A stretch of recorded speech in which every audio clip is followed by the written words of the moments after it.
On the morning of the 6th of August, 1730, heavy footsteps echoed through the cells of the Küstrin fortress.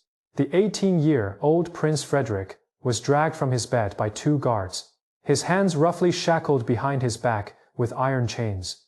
Before he could fully awaken, he was forced toward the window. Outside, the clear Prussian August sky was blindingly bright. The guards pried his eyelids open, forcing him to watch. In the square below, his closest friend, Lieutenant Hans Hermann von Katte, knelt beside a makeshift scaffold, dressed in a white shirt, his hands bound behind his back, his face pale. At the moment their eyes met, according to later testimonies from the guards present, Frederick began to scream and struggle, trying to break free from restraint, but he was held firmly in his chair. The executioner raised the heavy axe, gleaming coldly in the morning sun. With a dull thud, Carter's head rolled. The square fell silent, save for the chirping of birds and the cries of the young prince. This was no ordinary execution. The man who had ordered Carter's death was Frederick's own father, King Frederick William I of Prussia. It was a meticulously planned lesson. King Frederick William I of Prussia was one of Europe's most formidable monarchs, known as the Soldier King. This ruler transformed the lavish court he inherited from his father into a tightly disciplined military machine. He shut down the opera house, disbanded the court orchestra, and converted the ornate palace into a building as austere as a military barracks. Rising at 4 o'clock every morning, he dressed in simple military attire, ate soldiers' rations, and slept on a hard bed. Under his rule, all luxury was considered a vice, and all softness was seen as weakness. He established the 4th largest army in Europe in a country with only 2.4 million people. He maintained a standing army of 83,000 soldiers, a proportion that was astonishing in Europe at the time. He personally trained the troops, inspected the drills of each regiment, and had an almost obsessive attention to detail. From the buttons on uniforms to the precision of marching steps, he enforced strict military discipline. Deserters were publicly hanged, and officers who disobeyed orders were dismissed on the spot. The Prussian army became the most disciplined and efficient war machine in Europe. The achievement he took the greatest pride in throughout his life.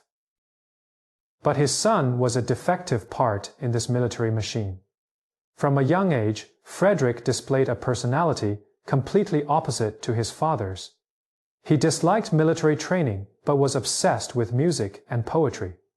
He secretly learned to play the flute, read French Enlightenment works that his father had forbidden, and wrote poetry in elegant French. He despised Prussia's crude culture and dreamed of a life as refined and elegant as that of the Palace of Versailles. He loved wearing ornate coats trimmed with gold and preferred the company of poets and musicians over that of rough military officers. Upon seeing these things, the father would fly into a rage. Court records document multiple violent incidents. On one occasion, Frederick William I discovered his son practicing the flute, immediately smashed the instrument on the ground, stomped on it, and then beat him with a cane until it broke in two. Another time, because his son wore a velvet coat trimmed with gold, he dragged him before the entire court, tore the coat to shreds in public, and slapped him repeatedly. According to memoirs by ministers present, the father even stabbed his son in the face with a fork during a dinner party. This humiliation and violence persisted for many years. Frederick learned fear, learning to hide his true self in front of his father. He became taciturn, cautious in public, never expressing his true thoughts. But in private, resentment and despair accumulated. In a letter to a friend, he wrote that he felt he was living in a prison, with each day being a torment. He began to have a dream, dreaming of escaping Prussia, fleeing to a place where he could breathe freely, think freely, and create freely.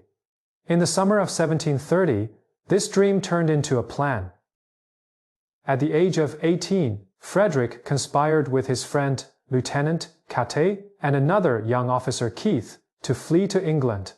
The plan was to seize an opportunity to escape, while accompanying his father on a tour of southern Germany. Frederick's mother, Sophia Dorothea, was the daughter of King George I of England, and he fantasized that his English grandfather would protect him. They needed money, horses, travel permits, precise timing, and a route. However, the plan was flawed from the start, filled with the naivety and recklessness of youth. Even more fatally, they underestimated the king's intelligence network. Frederick William I's surveillance of the court was comprehensive. His spies were everywhere. Every letter could be opened and inspected. Every private conversation could be reported. Late on the night of the 5th of August, as Frederick prepared to climb out of the window at his quarters, he found the outside already surrounded by fully armed guards. The plan had been leaked. He was arrested on the spot, and Kate and Keith were captured within hours. While historical records are not entirely consistent regarding the specific channel of the leak, the outcome is undisputed. The escape had ended before it even began. The king's fury upon learning the news was terrifying. According to ministers present at the scene, Frederick William I's face turned a deep shade of purple, and he raged in the room for a full hour. His son had not only betrayed him, but also Prussia and everything he had devoted his life to building. This was not merely a family matter. It was a political crisis. The Crown Prince's attempt to defect to a foreign country was an unprecedented scandal in the courts of Europe. The embassies of Austria, France, and Russia were all watching closely, waiting to see Prussia become a laughingstock. Frederick William I's initial reaction was to execute his son. He convened a military tribunal, charging Frederick with desertion. Under Prussian military law, the punishment for desertion was singular. Death-preserved documents show that the king seriously considered this option, even drafting a preliminary execution order. However, his ministers and other European royal families strongly dissuaded him. Executing the heir to the throne would trigger a constitutional crisis and could potentially lead to civil war. Ultimately, the king made another decision to break his son's will. Carter and Keith's fates were different. They were merely ordinary officers, lacking the protection of royal blood. The military court sentenced them to death on charges of aiding the Crown Prince's defection and violating military discipline. Keith managed to escape and went into exile abroad, but Carter was captured. He was Frederick's closest friend. The two had known each other since childhood, studying and dreaming together. Now, the king decided to use Carter's life to teach his son a lesson. The execution was set for the early morning of the 6th of August, right outside the window of the Küstrin fortress, where Frederick was imprisoned. This choice was no accident. On the eve of the execution, Frederick was informed of his father's decision. According to the jailer's records, he broke down, weeping and pleading throughout the night, begging to see his father, willing to accept any punishment if only Catherine could be spared. But the king refused to see him. That night, Frederick attempted suicide by fashioning a rope from his bedsheets, but was discovered and stopped by the guards. These details, drawn from the prison records of the time, though brief, depict a young man's desperate struggle. At dawn the next day, when the guards came to escort him to the window, his eyes were swollen and red, his voice hoarse. After the execution, Frederick was taken back to his cell. The court physician's report indicated that he refused to eat or speak for the following 2 weeks, simply lying in bed and staring at the ceiling. The court chaplain was sent to provide religious counseling, attempting to make him confess his sins. The physician reported to the king, fearing that the prince might die of grief and starvation. However, Frederick William I's response was recorded. His son would either learn obedience or die, and he could accept either outcome. This was not paternal love. It was an extreme expression of state rationality. In the 3rd week, Frederick began to eat. while later biographers offered varying interpretations of the motivation behind this change. The outcome was clear. He started to live, to think, and to calculate. Carter's death became part of his education. From his subsequent actions and writings, it is evident that he began to grasp the essence of power. In this world, those who possess power can determine the life and death of others, while those without it cannot even protect their friends. This realization seemed to alter his view of the world. In the following months, Frederick was compelled to work in the military administration department in Küstrin. He woke up at 5 o'clock every morning, handling tedious documents in the office, calculating military supplies, and reviewing financial accounts. This was the most humble clerical work. But the king insisted that his son must start from the very bottom and understand every cog of the state machinery. Frederick obediently carried out each task, no longer complaining or resisting. He learned bookkeeping, logistics management, and the workings of the Prussian administrative system. But this obedience might have been merely superficial. Judging from his later actions in Rheinsberg, he never abandoned his love for literature and philosophy. He simply learned to conceal these passions. By day, he was a diligent administrative official, meticulously carrying out every task assigned by his father. By night, in the solitude of his cell, he read books smuggled in and pondered the nature of power, the state, and humanity. He seemed to be mastering the art of leading a double life, outwardly obeying his father while preserving his inner world. This duality would accompany him throughout his life. In 1732, after 2 years of trial, Frederick William I believed his son had learned his lesson. He allowed Frederick to leave Küstrin and restored his status as crown prince. But with strict conditions attached, Frederick had to marry the woman chosen by his father, serve in the military, and abandon all literary and artistic pursuits. On the surface, Frederick accepted all the conditions. He married Elizabeth Christine of Brunswick, a political marriage for which he had no affection. He served as an officer in the army, carrying out his duties diligently. But in private, Frederick created his own little world assigned by his father to a small castle in Rheinsberg. Ostensibly to oversee military affairs in the region, he began to rebuild his cultural life away from Berlin and his father's watchful eye. He invited poets, musicians, and philosophers to visit, establishing a small Enlightenment salon. He resumed playing the flute, composing music, and writing poetry. This time, however, he took great care to ensure these activities did not reach his father's ears. He learned to find the gaps between obedience and freedom. In 1736, the 24-year-old Frederick wrote a letter to Voltaire, the most influential Enlightenment philosopher of the time. This letter initiated a complex relationship that would last for decades.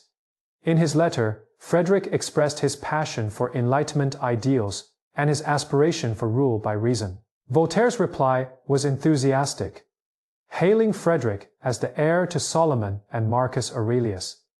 This correspondence drew attention in European intellectual circles. The friendship between a Prussian crown prince and the leader of the Enlightenment seemed to herald a promising union of ideals and power. However, reality would prove this prediction wrong. During these years, Frederick also secretly studied another lesson his father had taught him. Power politics, he examined the diplomatic relations among European nations, analyzed military strategies, and contemplated Prussia's geopolitical predicament. He realized that although his father was harsh, his assessment of the threats to Prussia's survival was correct. Sandwiched between powerful Austria, France, and Russia, with fragmented territories and limited resources, any sign of weakness in such an environment could lead to ruin. His father's militarism was not a preference, but a response to geopolitical realities. Frederick began to attempt to merge two seemingly contradictory worlds, the ideals of the Enlightenment and the realities of power. philosophy and military affairs, civilization and violence. At Rheinsberg, he wrote Anti-Machiavel, openly criticizing Machiavelli as political strategies and advocating that a ruler should be the first servant of the people, governing with reason and morality. Published in 1740 and personally edited by Voltaire, the book caused a sensation among European intellectuals. The young crown prince was hailed as the hope of an enlightened monarch, a model of the fusion of philosophy and power. But while writing this book, Frederick was also diligently studying military science. He examined the great battles of history, analyzed the tactics of Alexander, Caesar, and Gustavus Adolphus, and contemplated how to defeat stronger enemies despite numerical disadvantages. He conducted innovative training with his regiment in Rheinsberg, testing new tactics and formations.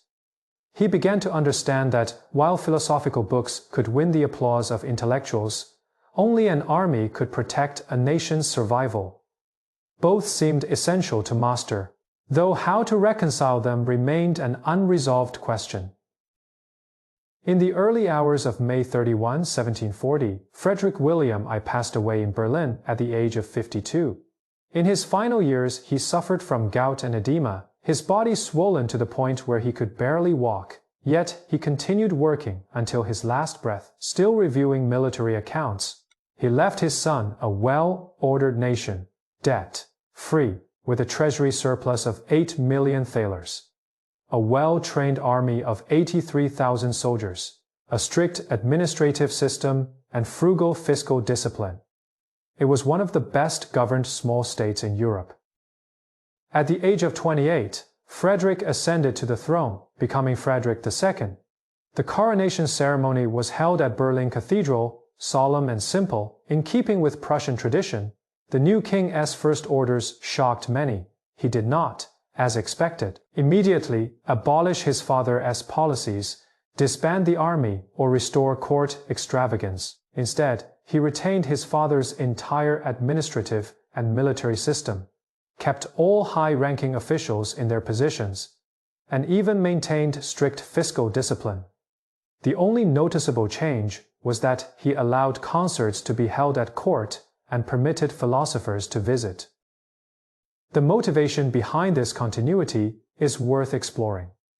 Did the lessons from Küstrin truly lead him to embrace his father's system? Or was he merely waiting for the right moment to reveal his own vision? Clues can be found in his letters to Voltaire. He wrote that he still loved philosophy and art, still dreamed of establishing a kingdom of reason, but he now understood that ideals require strength to protect, and civilization needs armies to defend. He would attempt to be a philosopher king, but first he had to ensure Prussia's survival, and survival meant power. This expression reveals the core tension in his thinking. Observers in European courts began to watch the new king closely. What kind of ruler would he become? Would he continue his father's militaristic path, or would he realize the enlightened ideals he had outlined in Anti-Machiavel? But just 7 months later, these questions would be answered in part, and in dramatic fashion. Frederick would make a decision that would shock Europe, one that seemed to contradict the ideals he had publicly championed. This decision would trigger a war that reshaped the continent, testing whether philosophy and power could ever truly coexist.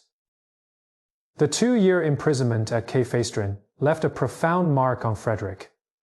Later biographies generally agree that, judging from his behavioral patterns in his later years, his ability to form deep emotional bonds with others may have been permanently impaired during that period.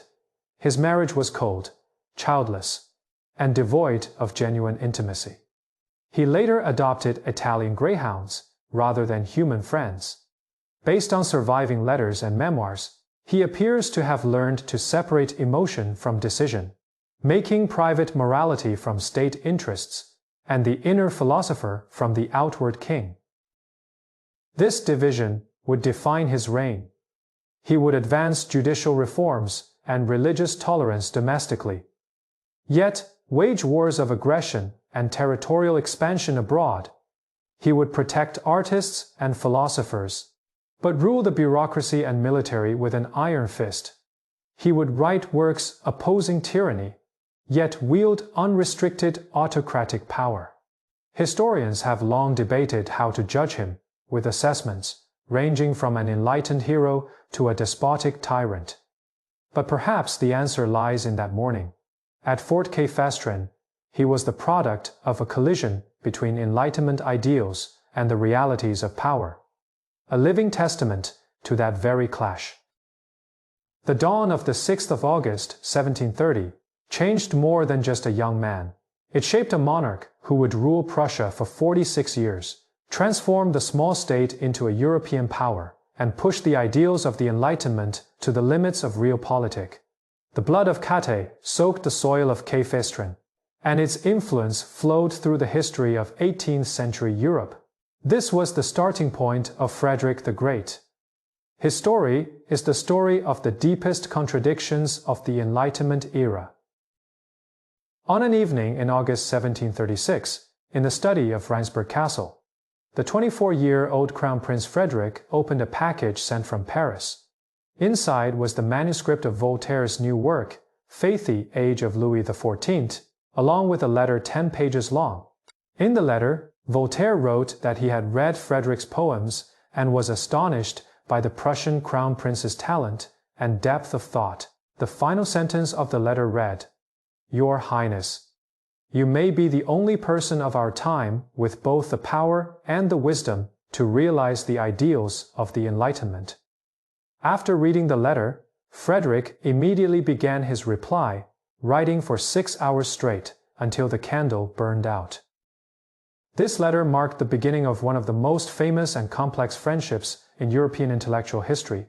Voltaire, then 42 years old, was already the undisputed leader of the Enlightenment, with his works circulating throughout Europe and his ideas influencing a generation of intellectuals. Yet he was also a controversial figure, having been imprisoned multiple times for criticizing religion and monarchy, and was viewed by the French court as a troublemaker. Frederick's admiration for him bordered on obsession. From 1736 to 1740, the two exchanged over 100 letters, discussing philosophy, literature, politics, and human nature.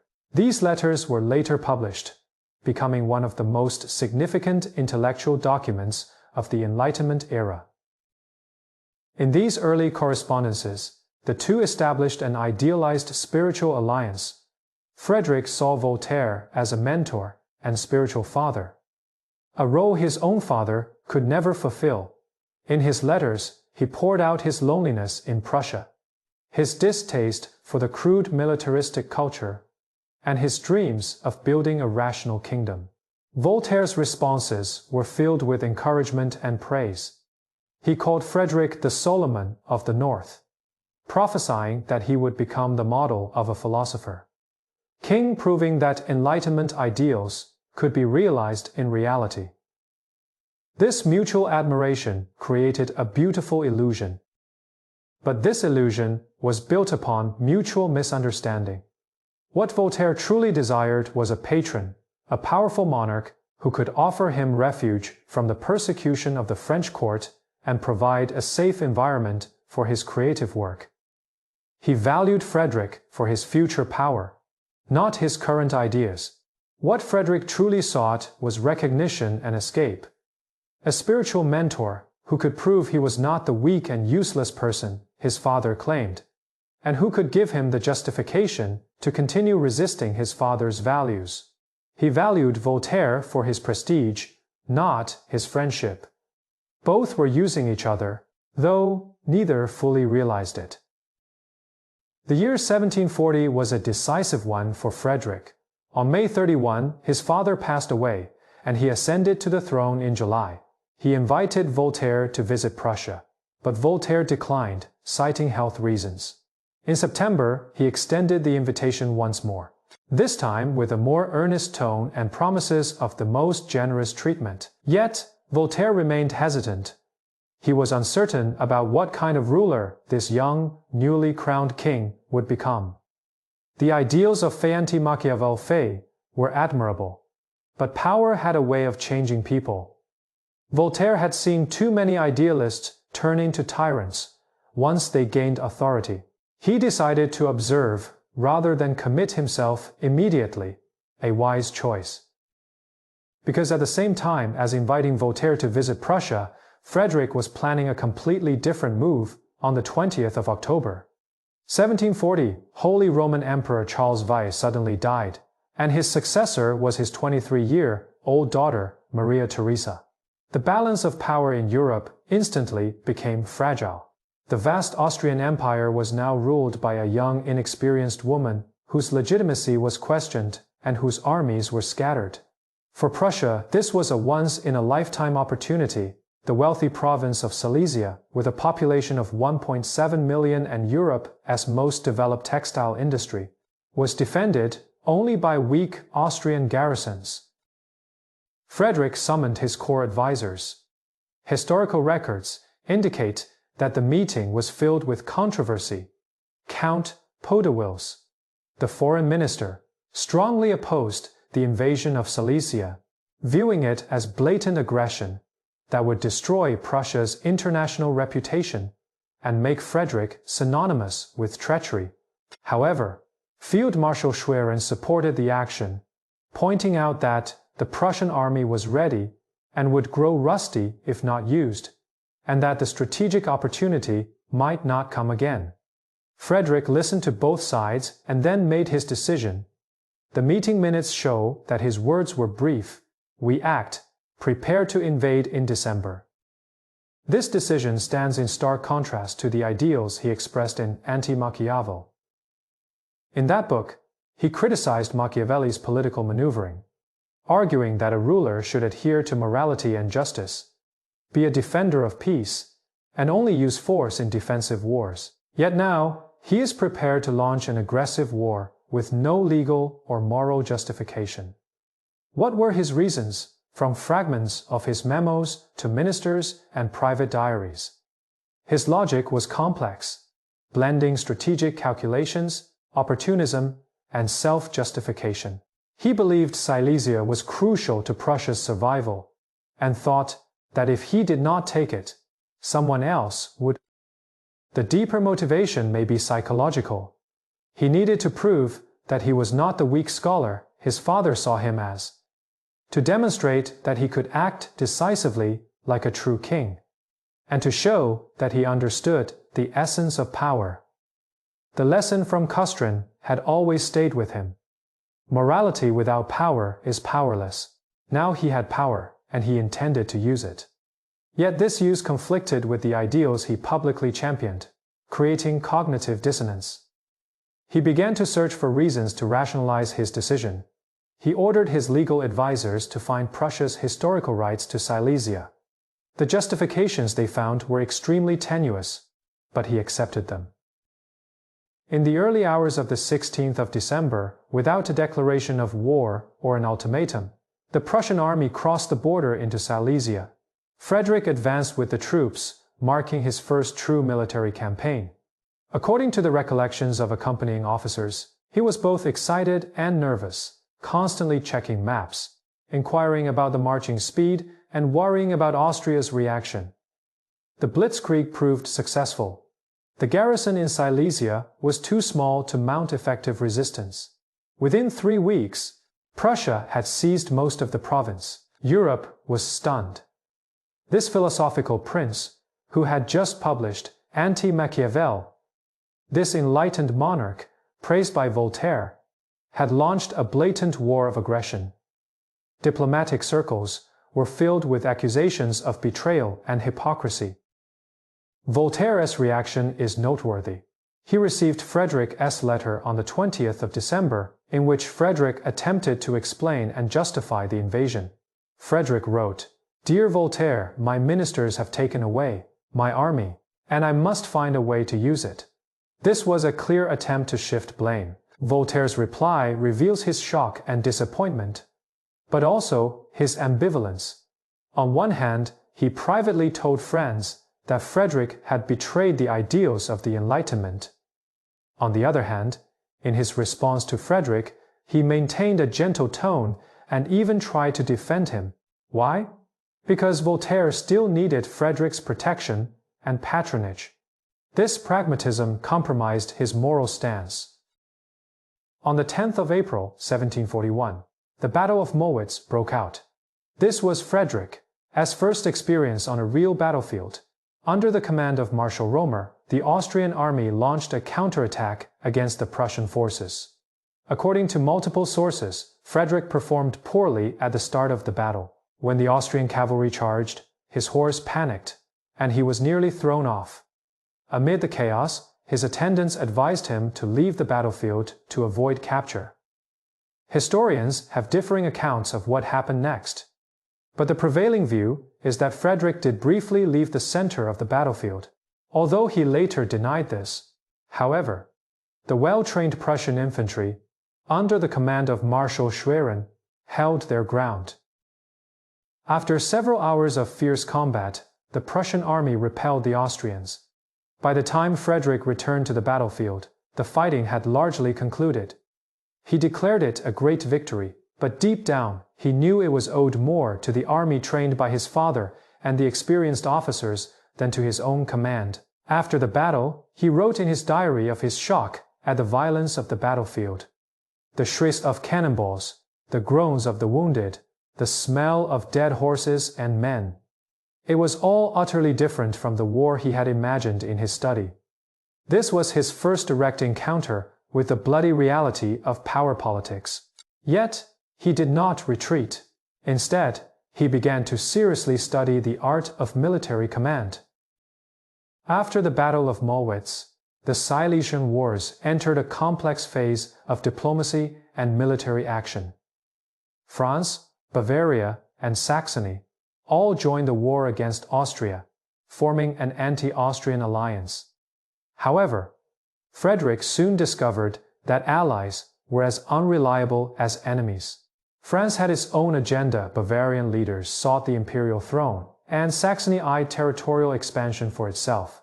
This was typical 18th century power politics. No permanent friends, only permanent interests. Frederick learned to navigate this intricate diplomatic web, mastering the art of betraying allies and making peace with enemies, setting morality aside to focus solely on Prussia's interests. Each such decision moved him further away from the ideals of Machiavel. In July 1742, Frederick signed the Treaty of Berlin with Austria, formally annexing Silesia. This marked his first major diplomatic victory. He gained a wealthy province with a population of 1.7 million and an annual fiscal revenue of 3 million thalers. Prussia's territory and population increased by nearly 50%. But at what cost? The loss of international reputation, the distrust of allies, and the permanent enmity of Maria Theresa. More importantly, the collapse of Frederick's own moral image. His anti-Machiavel now became a joke. European satirists mocked him as a hypocrite, a robber cloaked as a philosopher. These attacks wounded Frederick, though he never admitted it publicly. After the war, Frederick sought to rebuild his enlightened image.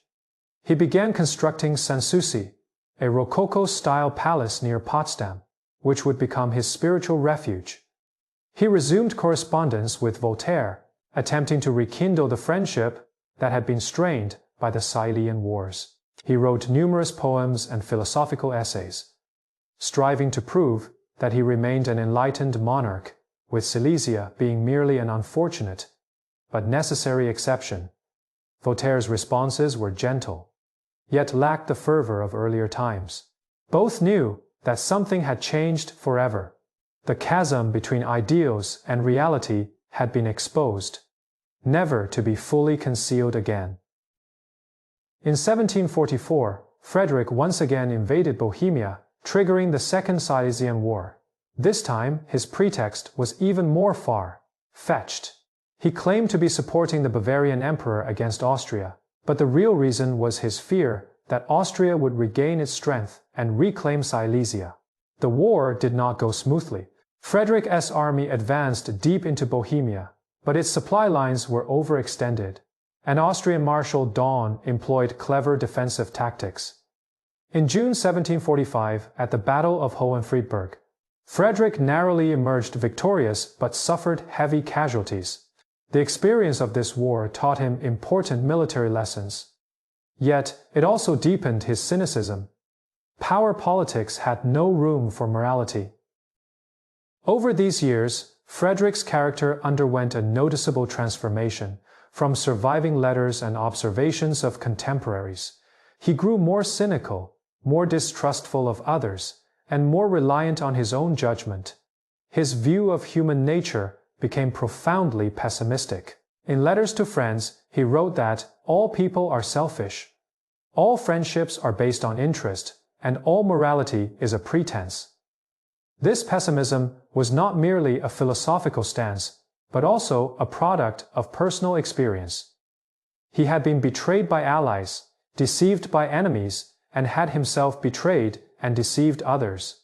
He came to believe that this was the true face of the world, and that Enlightenment ideals were merely beautiful illusions. In December 1745, the Treaty of Dresden concluded the Second Silesian War. Prussia once again retained Silesia. Frederick, now 33 years old, had fought 2 wars and proven his ability to survive the ruthless game of power politics. Yet, he had also lost something. A certain innocence, a belief that ideals could be realized in reality. He still loved philosophy and art, still longed to engage with thinkers like Voltaire. But now these were escapes, temporary comforts he sought from the harshness of power politics, rather than principles he truly believed could guide governance. He had learned to live in 2 worlds, by day a cold-blooded politician and military commander. At night, he is a musician and a philosopher. This division is not merely a strategy, but also a psychological defense mechanism. By splitting himself into 2 personas, he can protect his inner love for beauty and reason from being completely eroded by the corrupting influence of power politics. However, the cost is profound loneliness. He cannot be entirely sincere with anyone, because no one can simultaneously understand both sides of him. His ministers see a cold politician. His artist friends see a patron of culture. But no one sees the complete Frederick. For the complete Frederick is a contradiction, a painful fusion of ideals and reality, a complex existence that even he himself cannot fully comprehend. In 1746, Frederick once again invited Voltaire to Prussia. This time, the tone was different, no longer a student's plea to a mentor, but more like an invitation between equals. Even carrying a hint of condescension, he now had power, prestige, and resources, and he could offer Voltaire the freedom and protection that the French court could not provide. Voltaire remained hesitant. He was in his 60s, and though his position in France was not entirely secure, it was relatively safe. Going to Prussia meant becoming a courtier of an absolute monarch and sacrificing a degree of independence. Yet, Frederick's offer was tempting: an annual salary of 20,000 livres, the best room in Sanssouci Palace, and complete creative freedom. In July 1750, Voltaire finally accepted the invitation and arrived in Potsdam. The initial months were a honeymoon period. The 2 geniuses held nightly philosophical banquets in the Round Hall of Sanssouci, discussing metaphysics, literature, and politics. Frederick showcased his flute playing, while Voltaire recited his new poems. According to guests who attended these gatherings, the atmosphere was an intellectual feast, filled with witty conversations and profound reflections.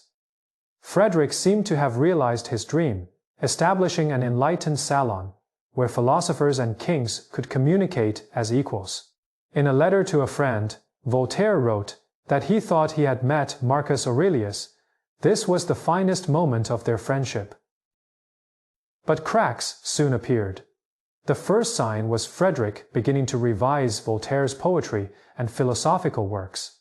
He filled the manuscripts with dense annotations in red ink, pointing out logical errors, altering phrasing, and rewriting passages.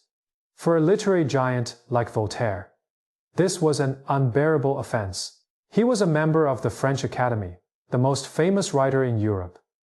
And this Prussian king, though brilliant, could not compare to him in literary achievement, yet dared to casually revise his work. Voltaire began complaining at court, saying Frederick treated him like a student rather than an equal friend. Hearing these complaints, Frederick felt betrayed. He had offered generous treatment. Could he not expect some humility in return? A more severe conflict occurred in the autumn of 1751. Maupertuis, the president of the Berlin Academy of Sciences, was Frederick's patron, a French mathematician and astronomer. Voltaire wrote a satirical article mocking Maupertuis' scientific theories, which was sharp and arrogant in tone. Frederick demanded that Voltaire apologize or retract the article. Voltaire refused, insisting on his right to criticize scientific errors. This escalated into a principled conflict over authority and freedom. As King Frederick was accustomed to giving orders and expected obedience. As an intellectual, Voltaire insisted on the independence of thought. Neither side was willing to back down. The court atmosphere grew tense, with guests taking sides. And the philosophical dinners turned into a cold war. In early 1752, the final rupture occurred. Voltaire became embroiled in a financial speculation scandal. He used Prussian diplomatic mail to smuggle Saxon government bonds, attempting to profit from exchange rate differences.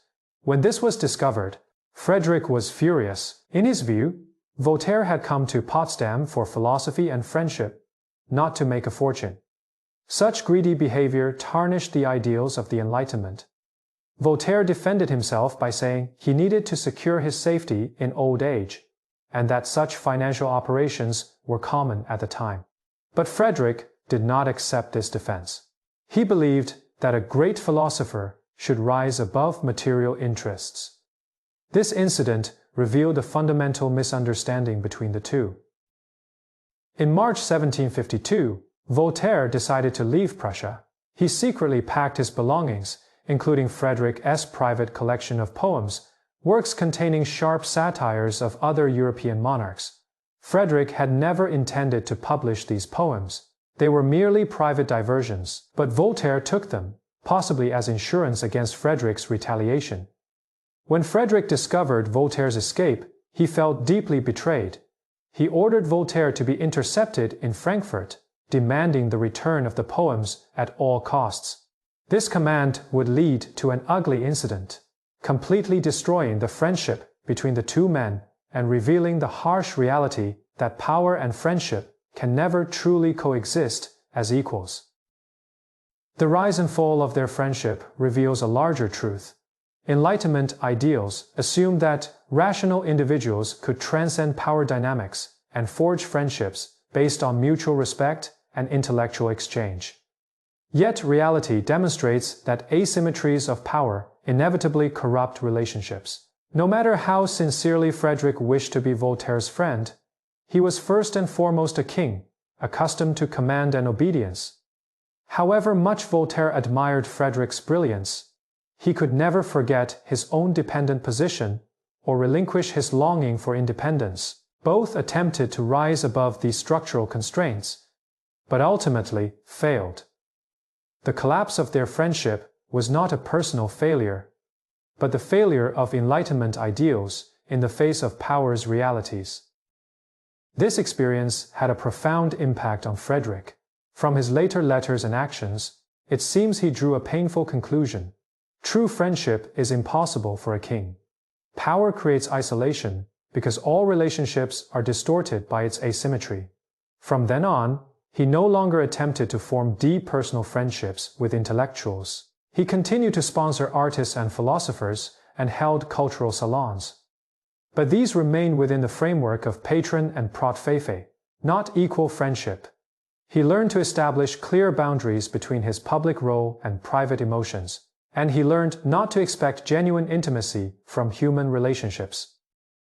Yet beneath all the disappointment and cynicism, Frederick never entirely abandoned the ideals of the Enlightenment themselves.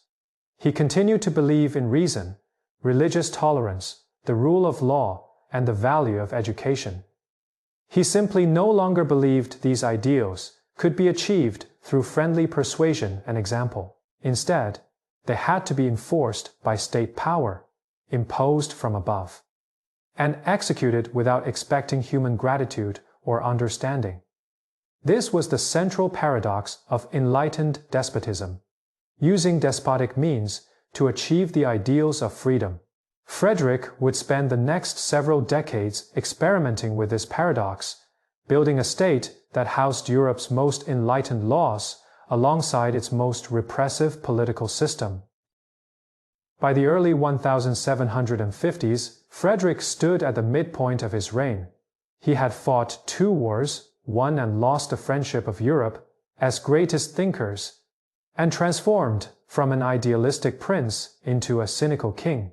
Yet the greatest test still lay ahead. The 7 Years' War, which would erupt in 1756, would push him to the brink of ruin, test everything he had learned, and determine the fate of Prussia and himself.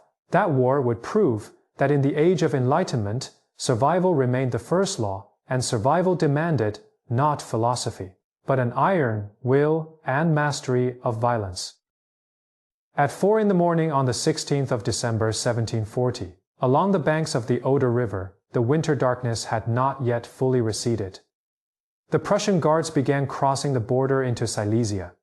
There was no declaration of war, no diplomatic note, no ultimatum. This was a blitzkrieg, relying on speed and surprise. Frederick rode in the middle of the column, his first true military operation. According to the diary of an accompanying aide, Decamp, the king repeatedly asked for the time, checked maps, and worried about the news leaking prematurely. The army carried 3 weeks' worth of rations and ample ammunition. By dawn, the vanguard had advanced 20 kilometers, deep into Silesian territory. Europe was about to discover, with shock, that the philosophical prince had become a conqueror. To understand this decision, we must return to Prussia's geopolitical predicament. This was not the expansionist ambition of a powerful empire, but the survival anxiety of a fragile small state. Prussia's territories were scattered, like a string of beads separated by hostile lands. The core Brandenburg lay in the west, East Prussia in the east with the Polish corridor, a stretch of foreign territory about 300 kilometers wide. In between this geographical fragmentation was a strategic nightmare. In times of war, armies could not be mobilized quickly, trade was blocked, and communication was severed. Worse still, Prussia was surrounded by powerful neighbors. To the west was Saxony, an ally of France. To the south, the Austrian Empire, and to the east, Russia. In such an environment, any sign of weakness could prove fatal. Frederick as father spent his entire life trying to resolve this dilemma. He built the 4th largest army in Europe, not for aggression, but for survival. He accumulated a treasury surplus of 8 million thalers and established strict fiscal discipline. Yet, he failed to address the fundamental issue, the fragmentation of the territory. His legacy was a powerful army, but one that still protected a geographically fragmented state. Frederick inherited this contradiction, possessing the 4th largest army in Europe, but with an economy ranking only 13th. It was a war machine, lacking the solid territorial foundation to sustain it. This imbalance itself was a pressure, a tension that demanded an outlet. In October 1740, an unexpected opportunity suddenly arose. The Holy Roman Emperor Charles V passed away, leaving his only heir as his 23-year-old daughter, Maria Theresa. This triggered a constitutional crisis in Europe. Female succession was controversial.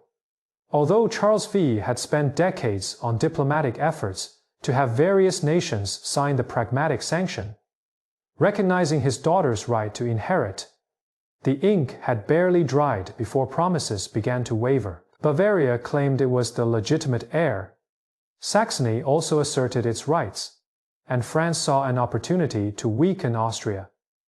The balance of power across Europe suddenly became fluid and fragile. For ambitious, or anxious rulers. This was a once-in-a-lifetime window of opportunity. Silesia held immense strategic value for Prussia. This province had a population of approximately 1.7 million, accounting for about 70% of Prussia's total population at the time.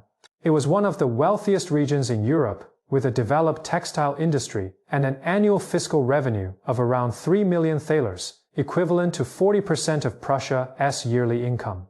More importantly, its geographical location was crucial, situated in the southern part of Prussian territory. Silesia controlled the upper reaches of the Oder River and served as a potential bridge connecting Brandenburg and East Prussia.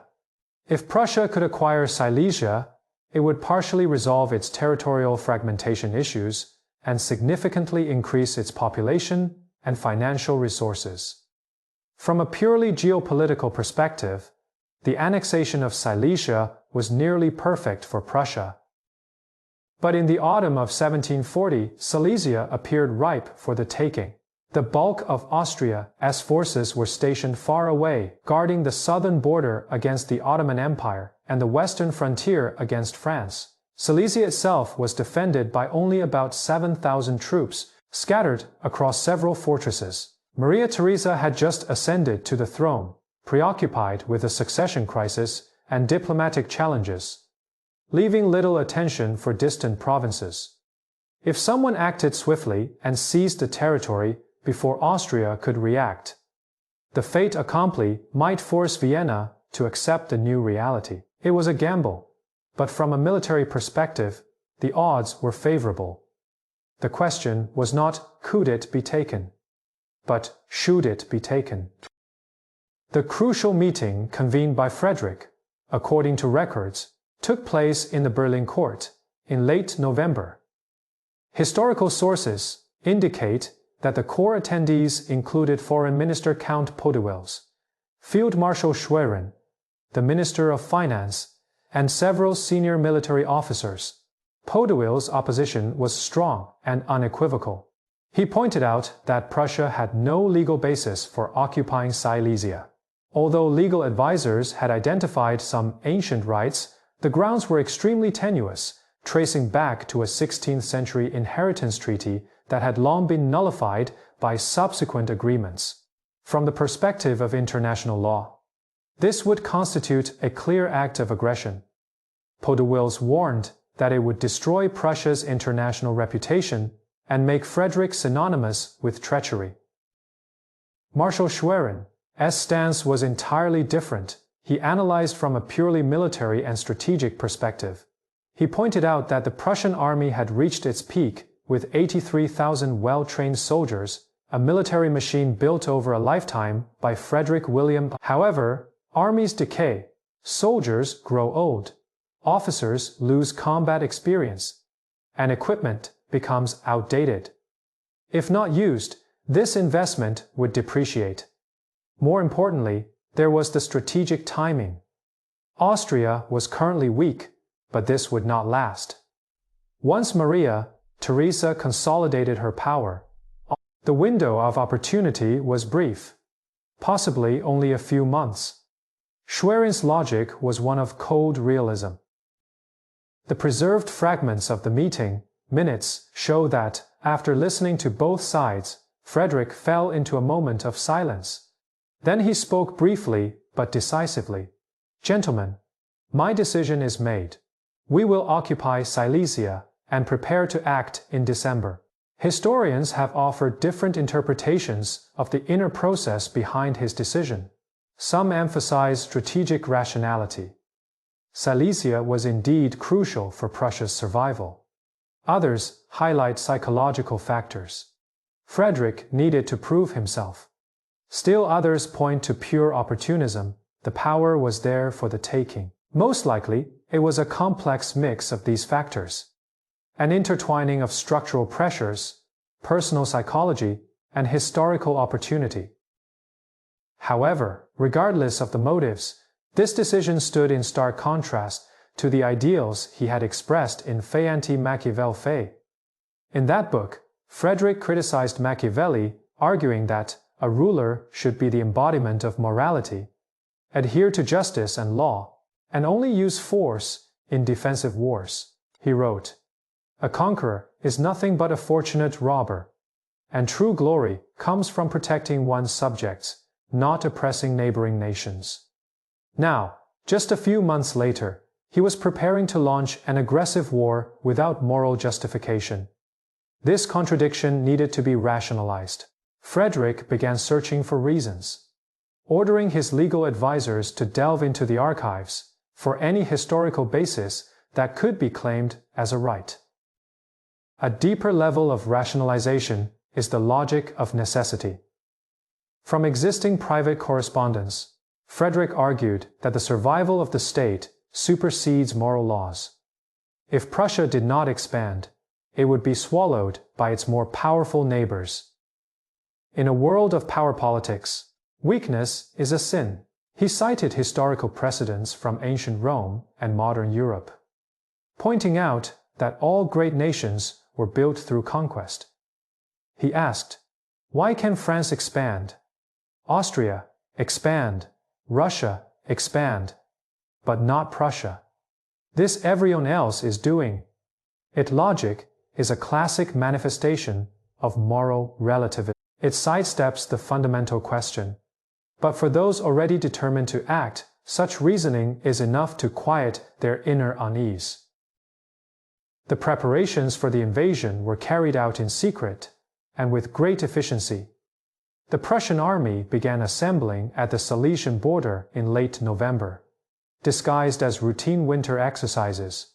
Ammunition and supplies were transported to border depots. Officers received orders, but remained unaware of the true objective until the last moment. Frederick personally oversaw every detail, demonstrating the administrative skills he had learned from his father. In early December, he wrote a letter to Maria Theresa, ostensibly expressing condolences and support, but in reality testing her reaction. In the letter, he mentioned that Prussia was willing to protect Silesia in exchange for Austria recognizing certain Prussian rights to the region. Maria Theresa's reply was a polite but firm refusal. The invasion on the 16th of December was a meticulously planned blitzkrieg by Frederick. The army advanced in 3 columns, the northern route aimed at Głogów, the central route at Breslau, the capital of Silesia, and the southern route at Nysa. Speed was crucial. The Prussian forces captured most of Silesia within 3 weeks.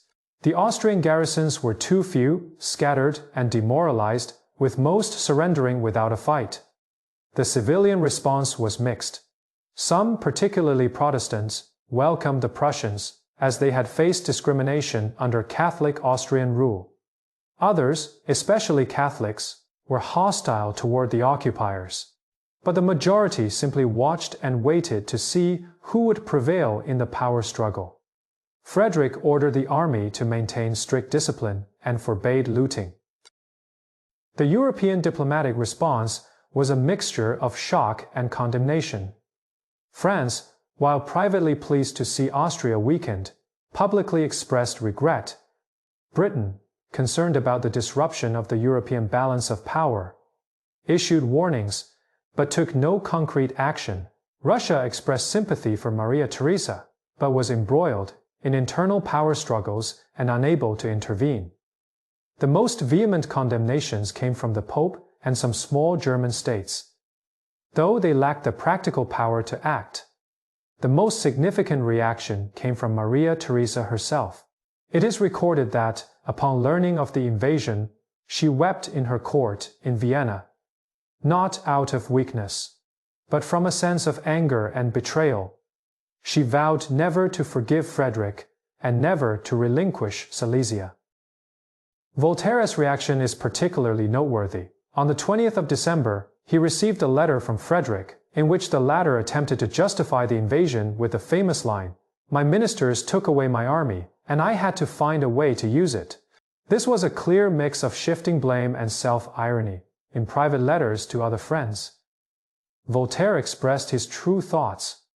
He wrote that our Solomon had become a conqueror, our philosopher had turned into an aggressor, and the ink of Machiavel was not yet dry before its author was practicing the worst lessons of Machiavelli.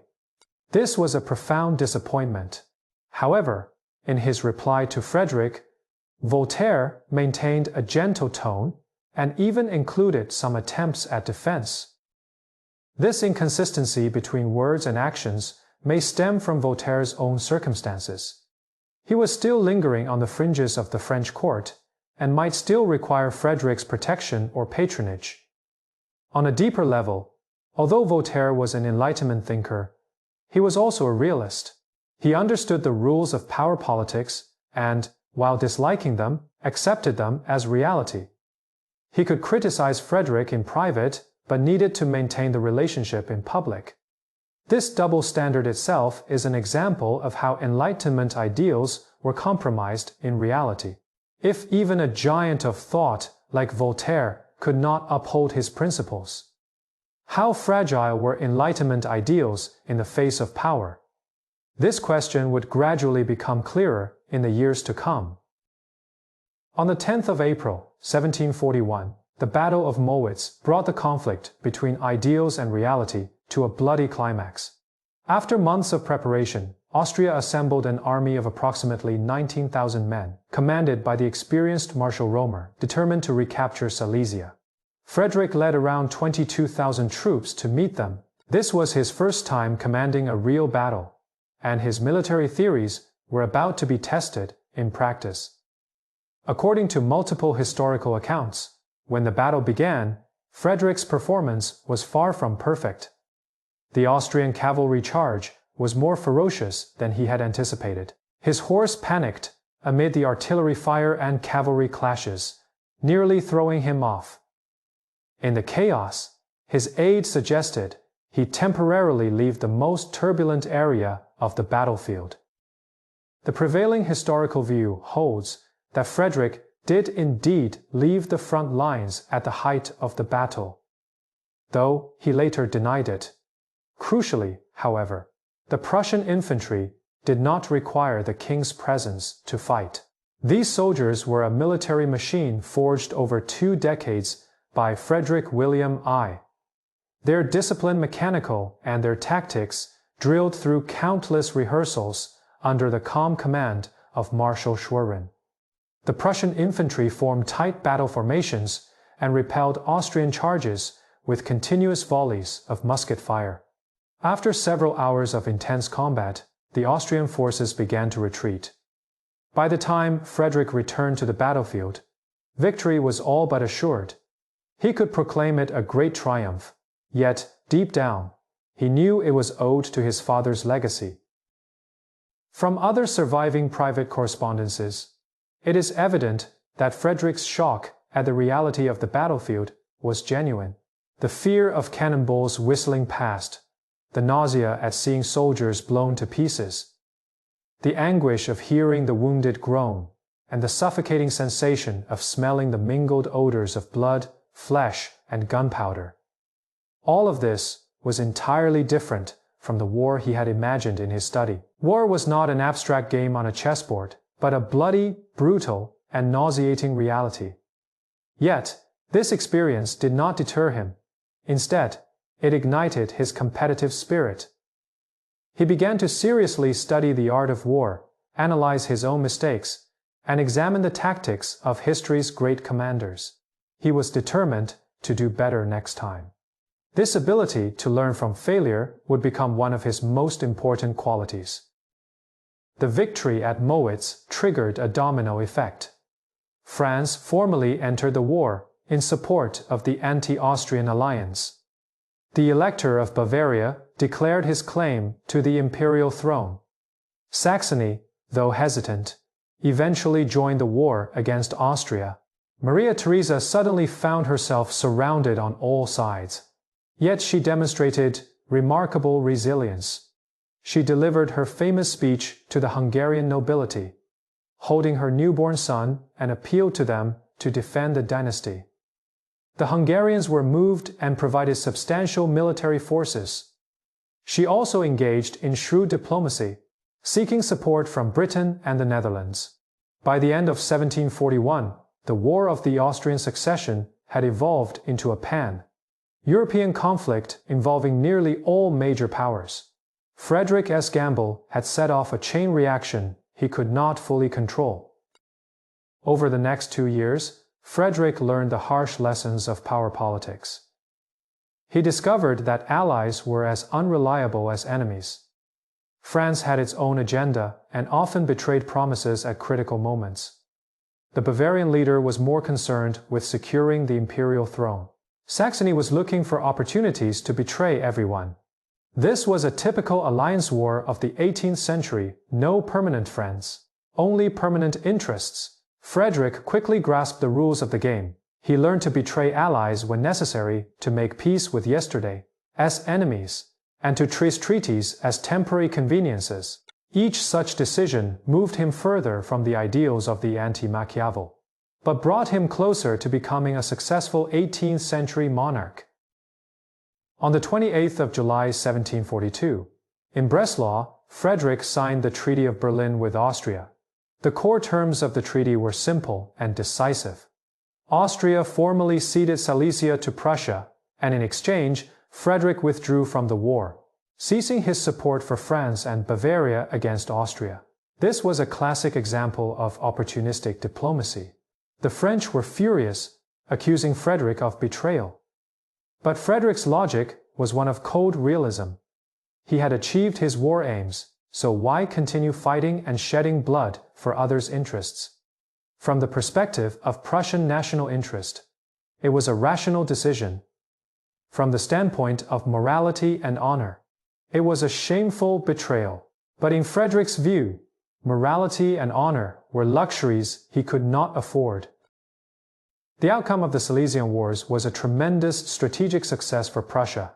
Prussia gained a wealthy province with a population of 1.7 million, increasing its annual fiscal revenue by nearly 40% and expanding its territory by about 50%. More importantly, its prestige was significantly elevated. Prussia suddenly transformed from a second-tier German state into a power capable of challenging Austria. Frederick evolved from an untested young king into a European monarch taken seriously. However, the cost was also heavy. Prussia's international reputation suffered as it was seen as an untrustworthy betrayer. Maria Theresa's hatred was permanent. A deeper cost was the collapse of Frederick's own moral image, as he was mocked as a hypocrite. Judging from later correspondence, Frederick was indeed affected by these attacks. Though he never publicly admitted it, he began to develop a complex system of self-justification. In public, he insisted that the Silesian Wars were just based on legitimate rights and necessary for self-defense. In private letters, he was more honest, admitting that it was largely about power politics and opportunism. But he argued that this was simply how the world worked, that morality was a hypocritical facade in international relations, and that all nations acted this way, with some merely disguising it more hypocritically. This cynical worldview would deepen over the following years. He came to believe that human nature was inherently selfish, that morality was merely an excuse for the weak, and that power was the only real currency. In the autumn of 1742, after the war ended, Frederick returned to Berlin and began to shift his focus to peacetime governance. But he was no longer the idealistic young king of 1740. The Silesian War had taught him harsh lessons. Ideals are fragile in the face of power. Morality is secondary to survival, and success requires not philosophy, but will and strength. He still cherished Enlightenment ideals, and still dreamed of building a rational kingdom. But now he understood that these ideals must be realized through power. He learned to live in duality, a cold politician by day, a philosopher and musician by night. This division would define the rest of his life. But the war was not truly over. Silesia was only the first act. On the morning of the 29th of August, 1756, the Prussian army crossed the border once again, this time targeting Saxony, There was no declaration of war, no diplomatic negotiations, only the cold logic of preemption. At the head of the army rode the 44-year-old Frederick, no longer a novice, but an experienced commander. Yet his heart was more anxious than in 1740, for he knew the stakes were far higher this time. He was not attacking a weak province, but challenging the entire power structure of Europe. What had happened months earlier changed everything. France and Austria, two enemies of 5 centuries, had suddenly formed an alliance. Together with Russia, the three great powers formed a circle of encirclement with a single aim: to destroy Prussia and carve up Frederick's kingdom. This was known as the Diplomatic Revolution, and it thrust Frederick into the greatest crisis of his life. This was no longer a war for expansion.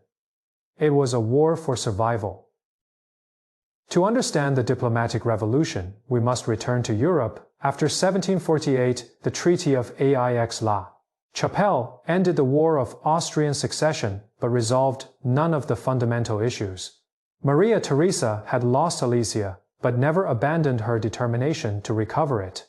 Her chancellor, Count Kaunitz, one of the shrewdest diplomats of the 18th century, devised a bold plan to break Europe's traditional alliance system. For centuries, France and Austria had been natural enemies, while Britain and Prussia were natural allies. But Kaunitz argued that these natural alliances no longer served current interests. The true enemy for both France and Austria was Britain, while Austria's real desire was Silesia. If France and Austria united, along with Russia, Empress Elizabeth personally detested Frederick, they could completely destroy Prussia. This plan came to fruition in May 1756, with the signing of the Treaty of Versailles, marking the completion of the diplomatic revolution. Frederick faced an unprecedented strategic dilemma. His intelligence network had long detected the formation of this alliance, but he was powerless to prevent it. The numbers were brutal. The combined population of the three great powers was approximately 75 million, while Prussia had only 4.5 million. France could mobilize 300,000 troops, Austria 250,000, and Russia 200,000. With smaller allies like Saxony and Sweden, the total could exceed 500,000. Even with full mobilization, Prussia could muster at most 150,000. The disparity in resources was even more staggering. France's annual fiscal revenue was more than 10 times that of Prussia, Austria's 6 times, and Russia, though poor, had vast territories and endless manpower. Frederick's only ally was Britain, but Britain's primary focus was on colonial wars in North America and India, offering only financial subsidies for the European continent without committing significant troops. From a purely numerical standpoint, Prussia's situation seemed nearly hopeless. Faced with this dilemma, Frederick had 3 options. First, accept defeat, negotiate the cession of Silesia before the war began, and preserve the rest of Prussia. This was the safest choice, but it meant abandoning his father's legacy and his own 16 years of achievements. Second, wait for the enemy to attack and rely on defensive warfare. This was morally more justifiable, but strategically suicidal. Once the armies of the three great powers assembled, they could attack simultaneously from 3 directions, crushing Prussia. Third, strike preemptively before the enemy was ready, using interior lines to defeat them one by one. This was morally questionable and would give the enemy propaganda material for war. But from a military perspective, it was the only chance for survival. Frederick chose the third path. His logic was one of cold realism. Survival is not a matter of morality, but of power. The Saxon campaign in August 1756 was the first step of this strategy. Saxony, the weakest link among the 3 major powers' alliance, was geographically situated between Prussia and Austria, making it an ideal strategic buffer zone and supply base. Frederick's plan was to swiftly occupy Saxony, force its army to surrender or disband, and then utilize Saxon resources, manpower, food, and money to sustain the prolonged war that would follow. The campaign proceeded more smoothly than expected. The Saxon army, numbering around 17,000, retreated into the fortress of Pirna, where they were besieged by Prussian forces. Saxony as ally, Austria, attempted to break the siege but was defeated by Frederick at the Battle of Lobositz on the 1st of October by mid-October. The Saxon army surrendered due to food shortages. Frederick forcibly incorporated approximately 14,000 Saxon soldiers into the Prussian army.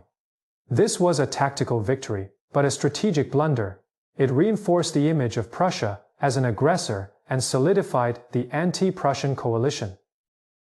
The reaction across Europe was one of furious condemnation. France formally declared war on Prussia. Russia accelerated its military mobilization, and Sweden joined the anti-Prussian coalition. Even the Imperial Diet of the Holy Roman Empire, of which Frederick was theoretically a member, declared an imperial execution against Prussia, authorizing all German states to wage war on Prussia. Prussia was now completely isolated, both legally and diplomatically. Frederick became the enemy of Europe, portrayed as a peace-breaking aggressor and a treacherous tyrant. This isolation was not only diplomatic, but also psychological. Over the next 7 years, Frederick would experience a profound sense of solitude. One man against the world, one kingdom against 3 empires. Yet, in this isolation, he would also discover the strongest qualities of his character: the ability to persevere in despair, the resilience to recover from defeat, and an almost fanatical will to victory. Fate Crisis 1. The Temptation of Prague and Colin's Disaster. Spring and Summer 1757. In the spring of 1757, Frederick made a bold decision to invade Bohemia, with the goal of capturing Prague, Austria's second largest city. His strategic logic was that if he could seize Prague, it might force Austria to sue for peace, or at least allow him to defeat a major enemy before the Russian and French armies arrived. The constraints were clear. His army numbered only 130,000, needing to defend multiple fronts simultaneously, and supply lines deep into enemy territory would be vulnerable. However, the window of opportunity was narrow. Russian forces were advancing from the east, and French troops were massing in the west. Without swift action, Prussia would be caught in a 3-front squeeze. On May 6, the Battle of Prague erupted. Frederick led approximately 64,000 troops against the roughly 60,000 commanded by Austrian Marshal Browne. After fierce fighting, Prussia emerged victorious, but at a heavy cost, around 14,000 casualties, including some of its finest officers.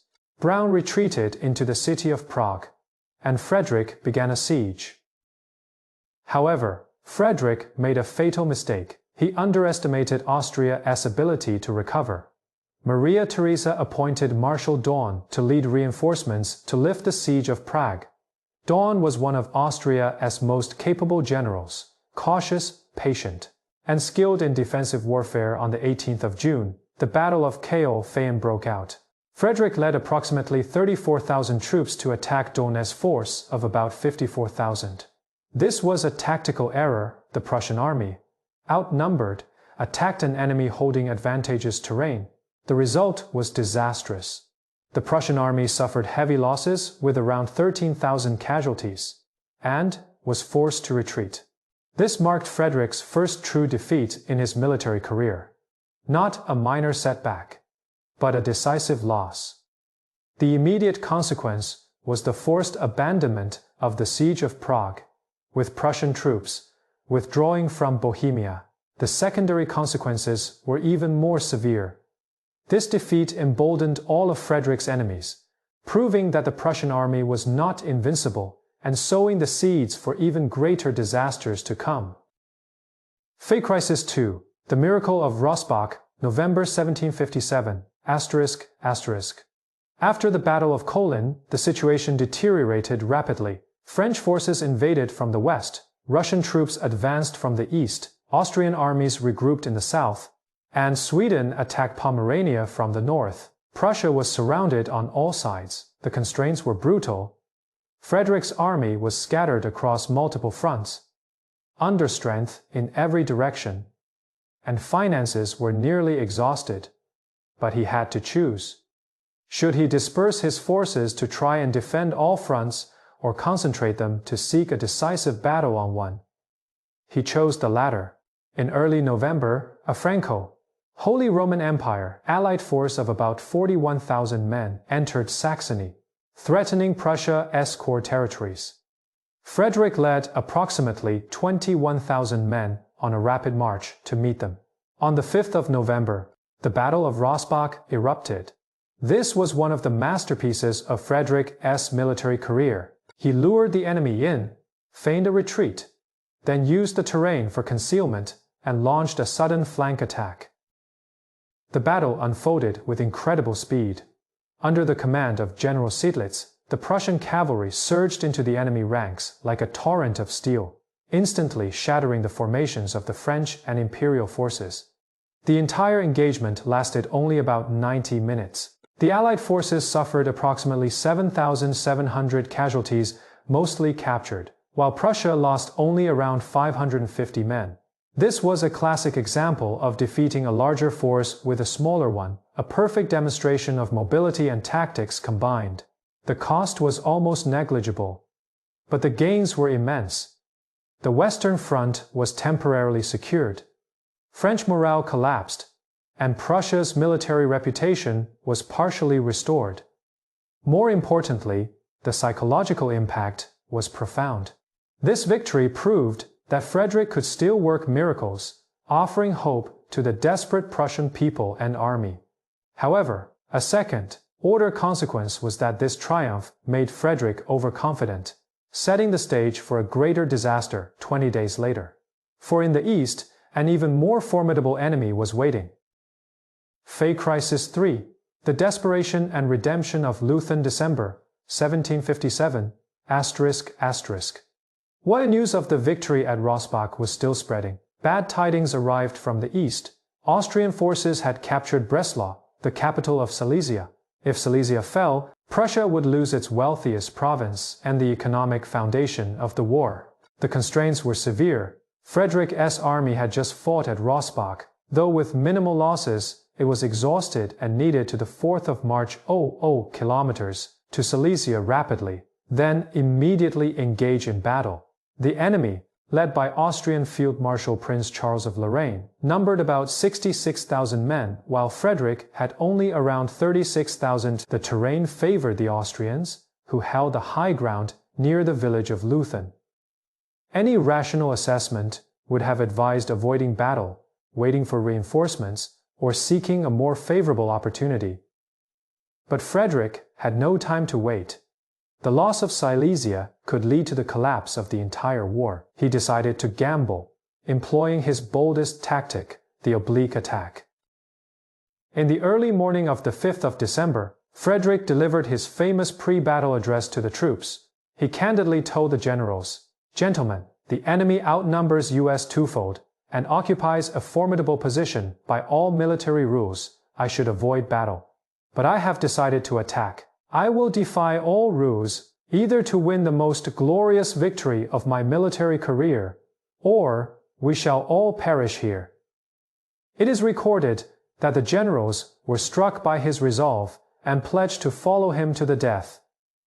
The tactic was a carefully crafted deception. Frederick feigned an attack on the Austrian right flank, drawing their attention and reserves, then secretly shifted his main force to the left flank, using the terrain to approach covertly before launching a fierce assault from the side.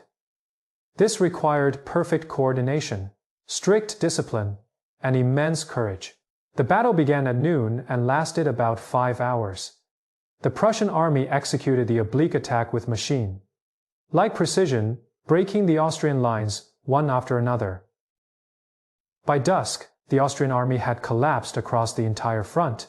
They suffered approximately 22,000 casualties, including prisoners, while Prussian losses amounted to around 6,400.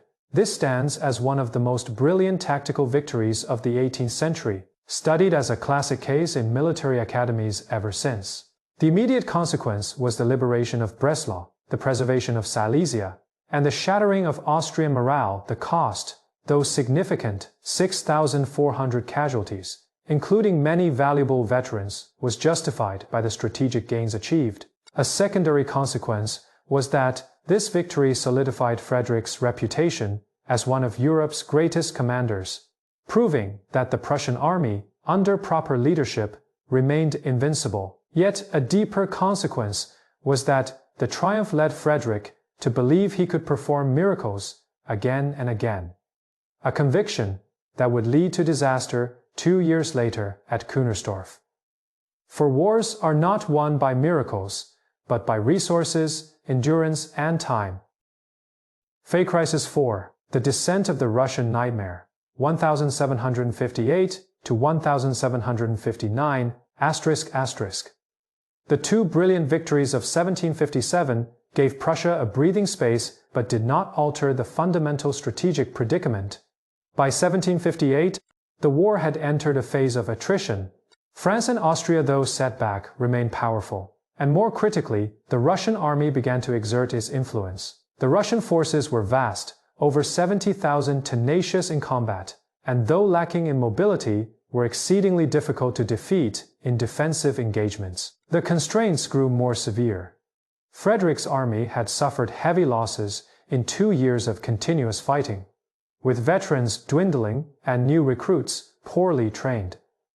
Finances were depleted, British subsidies, while helpful, were insufficient to sustain the entire war machine. Prussia began conscripting 16-year-old boys and even released prisoners from jails to replenish its ranks. In August 1758, at the Battle of Zorndorf, Frederick barely managed to repel the Russian forces, but at a heavy cost to his own army. In the summer of 1759, the situation reached a critical point. The Russian and Austrian armies converged at Frankfurt and der Oder, with a total force of approximately 70,000 men. Frederick led about 48,000 troops to confront them. He understood the risks of this battle, but he believed it was necessary to defeat this allied force, or they would directly threaten Berlin. On the 12th of August, the Battle of Kunersdorf erupted. This time, Frederick made a fatal mistake, overconfident from his successes at Rossbach and Leuthen. He believed he could once again triumph against a larger force. He chose to launch a frontal assault on the strongly fortified positions held by the Allied armies. The choice was wrong, and the cost was catastrophic. The Prussian army launched wave after wave of charges, each time repelled by the concentrated fire of the Russian-Austrian forces. 3 of Frederick's own horses were killed, and his coat was pierced by a bullet. By dusk, the Prussian army had lost about 19,000 men, nearly 40% of its total force. This was the most devastating defeat of Frederick's military career. It was not only a numerical loss, but also a psychological blow. According to his later letters to friends, after the battle, he wandered the battlefield, looking at thousands of corpses and nearly broke down. He wrote, "All is lost. My clothes are full of bullet holes, and 3 of my horses were killed. It is my misfortune that I am still alive." He carried opium pills in his snuff box, prepared to commit suicide if everything collapsed. The immediate consequence was that the Prussian field army was almost destroyed, and the Eastern Front was completely exposed. The secondary consequence was a deeper psychological impact. For the first time, Frederick truly came close to despair, and seriously considered failure and death as real possibilities. But strangely, the Russo-Austrian coalition did not pursue. The Russian army, due to supply difficulties and indecisive command, chose to retreat. This gave Frederick a chance to catch his breath and rebuild his army. Fake Crisis 5. The Darkest Hour, 1759 to 1761, ****. After Kunersdorf, the war entered its most brutal phase. Prussia no longer sought decisive victories, but shifted to survival mode. The strain reached its limit. The army shrank from 150,000 at the war's start to about 60,000, many of whom were low-quality recruits. Finances completely collapsed, with Prussia minting debased coins containing only 50% silver. leading to hyperinflation. The new British king, George III, had little interest in the war and began cutting subsidies. In October 1760, Berlin was briefly occupied by a Russo Austrian force for a few days, a massive symbolic blow. Frederick carried poison with him, wrote his will, and prepared for defeat. In a letter to his sister, he wrote, "I am weary of ruling, weary of life. If this torment continues, I shall end it." This was not hyperbole. It was genuine despair. But he did not give up. The choice was to continue fighting, even without hope of victory, at least to make the enemy pay a high price, hoping for some kind of miracle. The strategy shifted to a war of attrition, avoiding large-scale decisive battles, leveraging interior lines to maneuver between enemy forces, attacking their supply lines, buying time, and waiting for cracks to appear in the enemy alliance. The cost was the systematic devastation of the country. Farmlands lay fallow, cities were occupied and plundered, and a massive loss of life ensued, estimated at around 500,000, roughly 10% of the population. Yet, this strategy had a fundamental logic. Prussia was a small state that could be fully mobilized.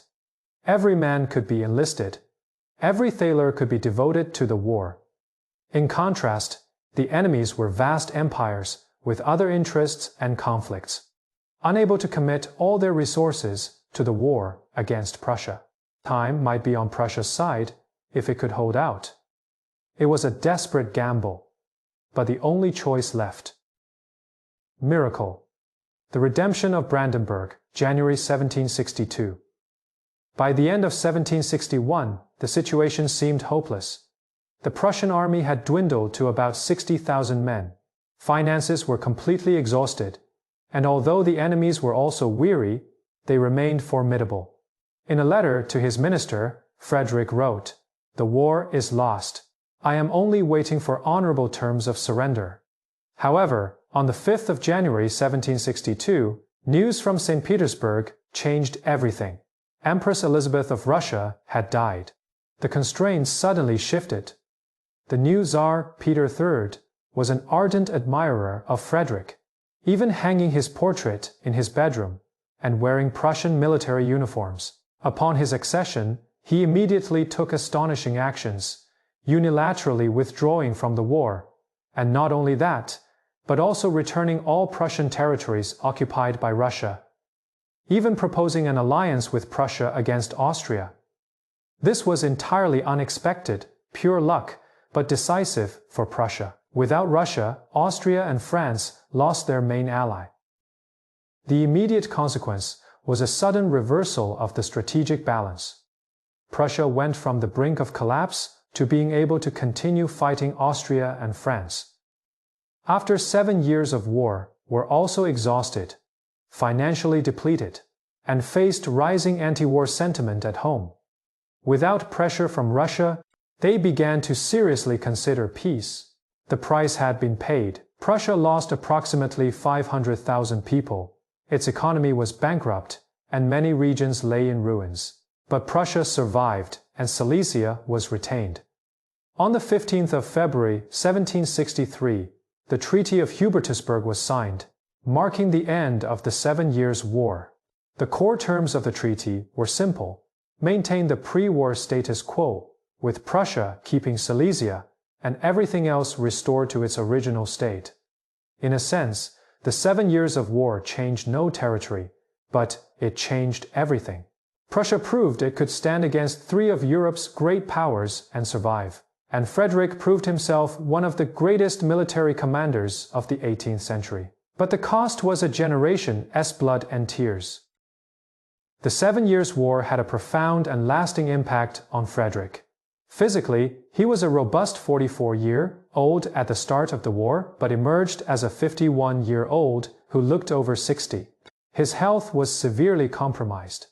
His gout had worsened to the point where he could no longer ride. Asthma left him struggling for breath, and digestive disorders caused frequent diarrhea and pain. He refused to see doctors, claiming they only prolonged suffering. Psychologically, the war shattered his last vestiges of trust in humanity and fate. He witnessed too much betrayal, cruelty, and randomness during the conflict. Friends turned into enemies, enemies into friends. Everything was unpredictable. In the end, what saved him was not strategic genius or moral superiority, but the accidental death of a mad Russian Tsar. This lesson was etched deeply into his mind. The world is chaotic. Humans are unreliable, and only willpower and luck can shape history. From this war, Frederick learned several harsh lessons. First, survival is paramount, and any price can be paid to ensure it. Second, morality is a weak excuse in international politics. Only power is real. Third, human reason is limited, and fate and chance play enormous roles in history. Fourth, relying on allies is dangerous. Prussia must depend on its own strength. These lessons would shape his ruling philosophy for the rest of his life. He became more cynical, more isolated, and more reliant on his own judgment than on the advice of others.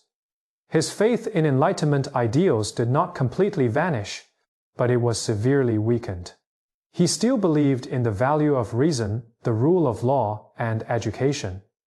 But he no longer believed these could change the nature of humanity or the course of history.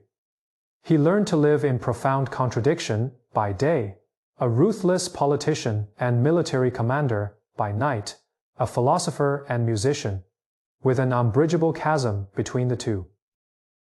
The 7 Years' War also demonstrated the limitations of Enlightenment rationality in the face of power politics.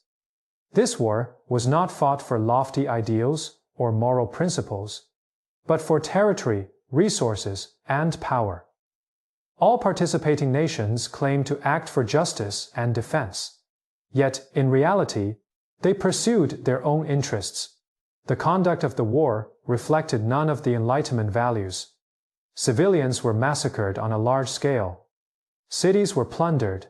Prisoners of war were mistreated. And international law was arbitrarily violated. Ultimately, the outcome of the war was determined not by reason or morality, but by the accidental death of a mad Tsar. This fact dealt a heavy blow to the Enlightenment. It showed that, no matter how much thinkers spoke of reason, progress, and humanitarianism, realpolitik remained brutal, irrational, and governed by chance. Frederick, once hailed as the philosopher king, now became the perfect embodiment of this harsh reality.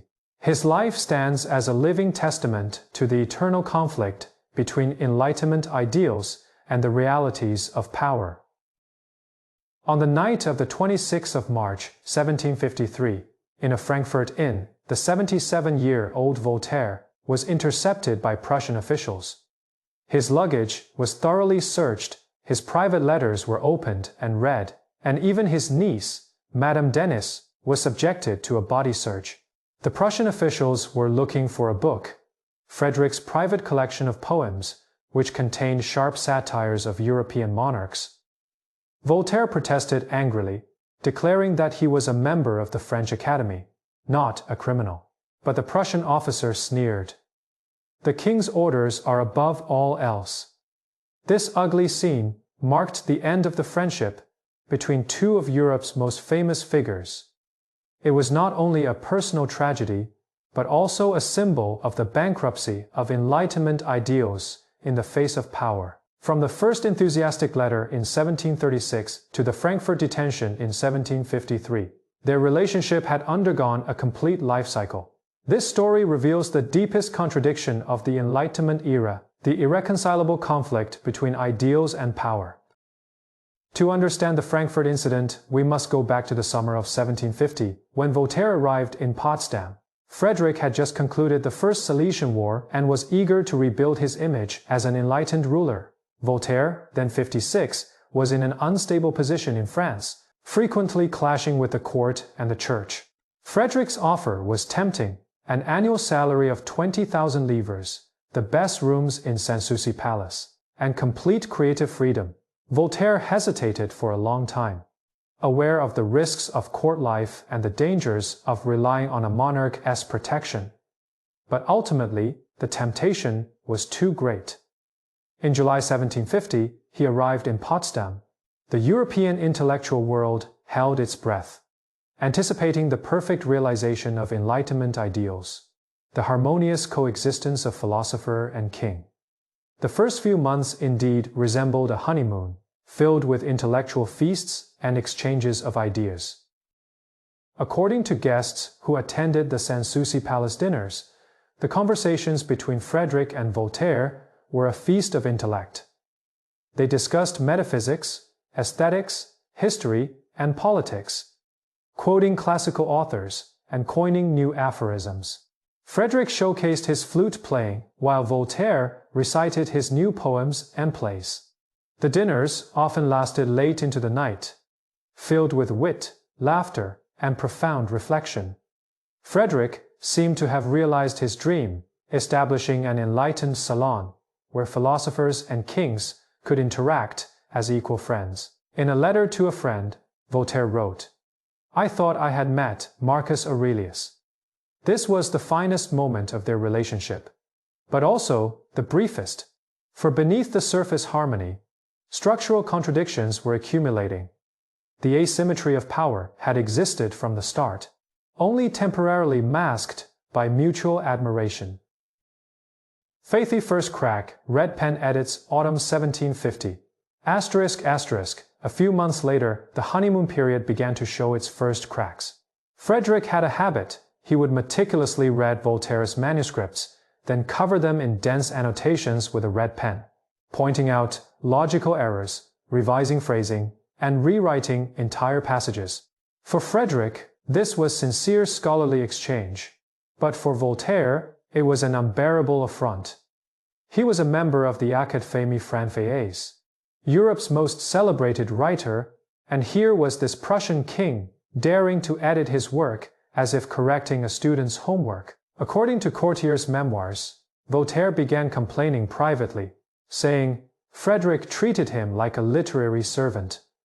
These complaints reached Frederick's ears, and he felt betrayed. He had offered such generous terms. Could he not expect a little humility? This conflict revealed the fundamental problem in their relationship, an asymmetry of power. No matter how they pretended to be equals, the truth was that one was a king and the other a guest. One held absolute power, while the other relied on protection and patronage. In this structural inequality, genuine friendship was impossible. Every interaction was distorted by the dynamics of power. Frederick's criticisms could not simply be taken as scholarly opinions, but as judgments backed by authority. Voltaire's responses could not be free debates, but had to account for his dependent position. The Enlightenment thinkers dreamed that rational individuals could engage in equal exchange beyond social hierarchies. But reality proved this to be an illusion. Both Frederick and Voltaire wanted to believe they could transcend this limitation, but they could not. They were trapped within the structure, unable to escape. This realization gradually grew in both their minds, though neither was willing to admit it. The contradiction between power and equality began to erode their relationship. Faithy Second Rift, the Maupertuis Affair, Autumn 1751. In the autumn of 1751, the conflict escalated to a public-level Maupertuis, the president of the Berlin Academy of Sciences, whom Frederick had recruited from France, enjoyed the king as special protection. Maupertuis proposed the principle of least action, claiming it proved the existence of God. Voltaire considered this theory scientifically erroneous and philosophically dangerous. He wrote a scathing satire titled Fait Doctor Akakia, Fait ridiculing Maupertuis. The piece was filled with Voltaire's signature wit and venom. Upon reading it, Frederick was furious. He was angered not only because Maupertuis was his friend, but also because this was a public challenge to his authority. He demanded that Voltaire retract the article and apologize. Voltaire refused. insisting on his right to criticize scientific errors and upholding that intellectual freedom took precedence over personal friendship or courtly decorum. This evolved into a principled conflict over authority and freedom. As a king, Frederick was accustomed to giving orders and expected obedience. As an intellectual, Voltaire insisted on the independence of thought, believing that truth was above all else. Neither side was willing to yield. According to records from those present, the atmosphere at court became extremely tense. The philosophical dinners continued, but were filled with a Cold War atmosphere. Frederick became cold and sarcastic, while Voltaire grew defensive and angry. Other guests took sides. This was no longer a friendly academic debate, but a power struggle. From historical records, the Maupertuis affair became a turning point. It exposed the fundamental contradiction in their relationship. The king expected obedience, while the philosopher insisted on freedom. These two expectations were irreconcilable.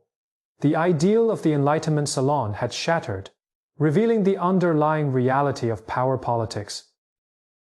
Faith a third crack, financial scandal, early 1752, In early 1752, the final straw that broke the camel's back occurred. Voltaire became embroiled in a financial speculation scandal. He exploited the immunity of Prussian diplomatic pouches to smuggle Saxon state bonds, attempting to profit from exchange rate differences. While not entirely legal at the time, this practice was not uncommon. However, when discovered, Frederick felt profound disappointment and anger. In his view, Voltaire had come to Potsdam for philosophy and friendship, not to make a fortune. This act of greed tainted the purity of their relationship. Voltaire's defense was pragmatic. He needed to prepare for his security in old age. He lacked a king's wealth and had to rely on his own wits to survive. But Frederick would not accept this justification. He had expected a spiritual mentor, a perfect philosopher who transcended material interests. This incident reveals a fundamental misunderstanding between the two individuals. Frederick expected a spiritual mentor who transcended material interests. But this was an unrealistic expectation. Voltaire was human, not a saint. He had material needs and anxieties about security. Voltaire, in turn, expected an enlightened monarch, who genuinely respected intellectual freedom. But this, too, was an unrealistic expectation. Frederick was first and foremost a king, accustomed to authority and obedience, and unable to truly relinquish power dynamics. Both projected idealized images onto each other, and when reality surfaced, the disappointment was immense. According to historical records, by the spring of 1752, their relationship had irreparably broken down. While they maintained a facade of politeness, both were privately planning their separation. Mutual disillusionment had set in, and the foundation of their friendship had crumbled. All that remained was how to end the relationship with dignity. In March 1752, Voltaire made his decision to leave Prussia. However, he committed a fatal mistake. He packed Frederick's private collection of poems along with his belongings. These poems were never intended for publication, containing sharp satires and mockeries of European monarchs. If made public, they would have caused a major diplomatic scandal. Historians generally believe that Voltaire likely took the poems as insurance, a bargaining chip to prevent Frederick from retaliating. While this was an understandable act of self-preservation, it also constituted a severe betrayal of trust. When Frederick discovered Voltaire's escape and the theft of the poems, his reaction was one of extreme fury. He immediately ordered Voltaire's pursuit, commanding his interception in Frankfurt to retrieve the poems at all costs. He dispatched Baron Freytag, a rough yet efficient official with no interest in philosophy, solely focused on carrying out the king's orders. On the 26th of March, 1753, Freytag intercepted Voltaire at the Golden Lion Inn in Frankfurt. According to multiple eyewitness accounts, What followed was ugly and humiliating. Voltaire and his niece, Madame Denise, were confined to their rooms at the inn and not allowed to leave. All their luggage was searched, private letters were read, and even their undergarments were rummaged through. Madame Denise protested that, as a woman, she deserved privacy, but was told that the king's orders did not recognize gender. This lasted for 5 weeks. The inn bill kept accumulating, and Voltaire was required to pay it. He tried to contact the French ambassador for protection, but Prussian officials intercepted his letters. He felt like a prisoner, like a criminal, for a 77-year-old renowned scholar. This was a profound humiliation. Eventually, the poetry collection was found and returned to Frederick, but the damage had been done and was irreparable. The Frankfurt incident became a scandal in Europe. The intellectual community largely sympathized with Voltaire and condemned Frederick as a tyrant. Frederick's previously cultivated enlightened image, which he had worked hard to enhance before the 7 Years' War, was now severely damaged. He was portrayed as a hypocritical philosopher, king, who spoke of Enlightenment ideals on the surface, but treated Europe's greatest thinker with brutality. However, Frederick's response to these criticisms was defensive and angry. From his later correspondence, he saw himself as the victim. Voltaire had betrayed his trust, stolen his private property, and taken advantage of his generosity and friendship. He believed he had the right to reclaim what was his. As for the harshness of the methods, Frederick argued that Voltaire had brought it upon himself. This cycle of mutual accusations had no winner. Only 2 wounded and angry individuals and a shattered ideal. Europe witnessed a public collapse of the Enlightenment dream. After the Frankfurt incident, Frederick and Voltaire never met again. They occasionally corresponded, but their letters were filled with hidden hostility and sarcasm. Voltaire mocked Frederick in his writings, never naming him directly, yet everyone knew who he was referring to. He wrote Faith the Age of Louis XIV, where his critique of despotic monarchs clearly alluded to Frederick. He composed satirical poems ridiculing a certain king in the north. Frederick retaliated as well. He authored anonymous pamphlets mocking Voltaire as a greedy old man and a hypocritical opportunist. In letters to friends, he referred to Voltaire as the old monkey. This public and private exchange of attacks lasted for years, causing harm to both sides. Yet, strangely, they never completely severed ties. Beneath all the anger and betrayal, there seemed to remain a complex emotional connection. In the 1760s, during the anguish of the 7 Years' War, a strange reconciliation emerged between the 2 men. At Frederick's most desperate moment, when Russian and Austrian troops occupied Berlin, he received a letter from Voltaire. In it, Voltaire expressed sympathy, though in a complex tone that blended irony with sincerity. He wrote, "Even if we have our differences, I still admire your military genius and your courage in the face of adversity." Frederick's reply was equally nuanced. He thanked Voltaire for his sympathy, but did not forget to remind him of past betrayals. This correspondence continued throughout the war, never regaining its earlier warmth, but at least restoring a certain civility to their relationship. From a psychological perspective, this may have been because both men had grown older, having endured immense suffering and disappointment, and had begun to recognize the brevity of life and the preciousness of human connections. On May 30, 1778, Voltaire passed away in Paris at the age of 83. When the news reached Potsdam, according to the recollections of his attendants, Frederick displayed complex emotions. He did not publicly mourn, but he spent several hours alone in his private study, refusing to see anyone. A few days later, he wrote a eulogy, which was published in the Bulletin of the Berlin Academy of Sciences. The eulogy was carefully balanced, acknowledging Voltaire's great talent, while also hinting at his character flaws. Frederick wrote, "France has lost its greatest writer, and Europe has lost a brilliant thinker, but those who knew him understood that his talents were as immense as his shortcomings. It was not a generous tribute, nor was it a malicious attack. It was a complex evaluation of one complicated man by another. Frederick never truly forgave Voltaire, but he also never truly forgot the friendship they once shared.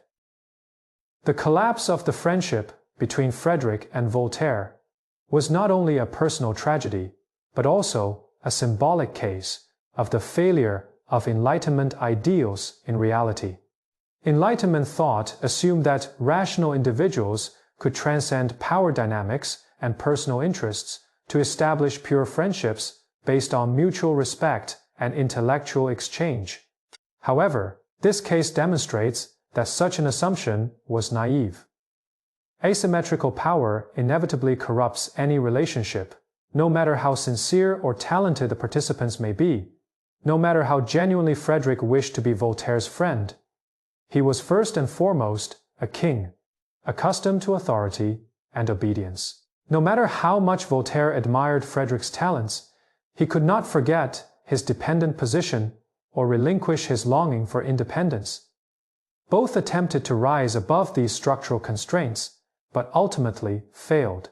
Their failure was not merely personal, but a failure of the Enlightenment ideal itself. This experience had a profound impact on Frederick. Judging from his later actions and letters, he seemed to have drawn several painful conclusions. First, true friendship is impossible for a king. Power creates isolation because all relationships are distorted by the asymmetry of power. Second, intellectuals, while intellectually respectable, are not morally superior to others. Voltaire's greed and betrayal proved that philosophers are also human, with weaknesses and selfish motives. Third, relying on others is dangerous, both politically and emotionally. From then on, Frederick no longer attempted to form deep personal friendships with intellectuals. He continued to sponsor artists and philosophers and host cultural salons. But these remained within the framework of patron and protégé relationships. He learned to establish clear boundaries between his public role and private emotions, and to no longer expect genuine intimacy from human relationships. Yet beneath all the disappointment and cynicism, Frederick never entirely abandoned the ideals of the Enlightenment themselves. He continued to believe in reason, religious tolerance, the rule of law, and the value of education.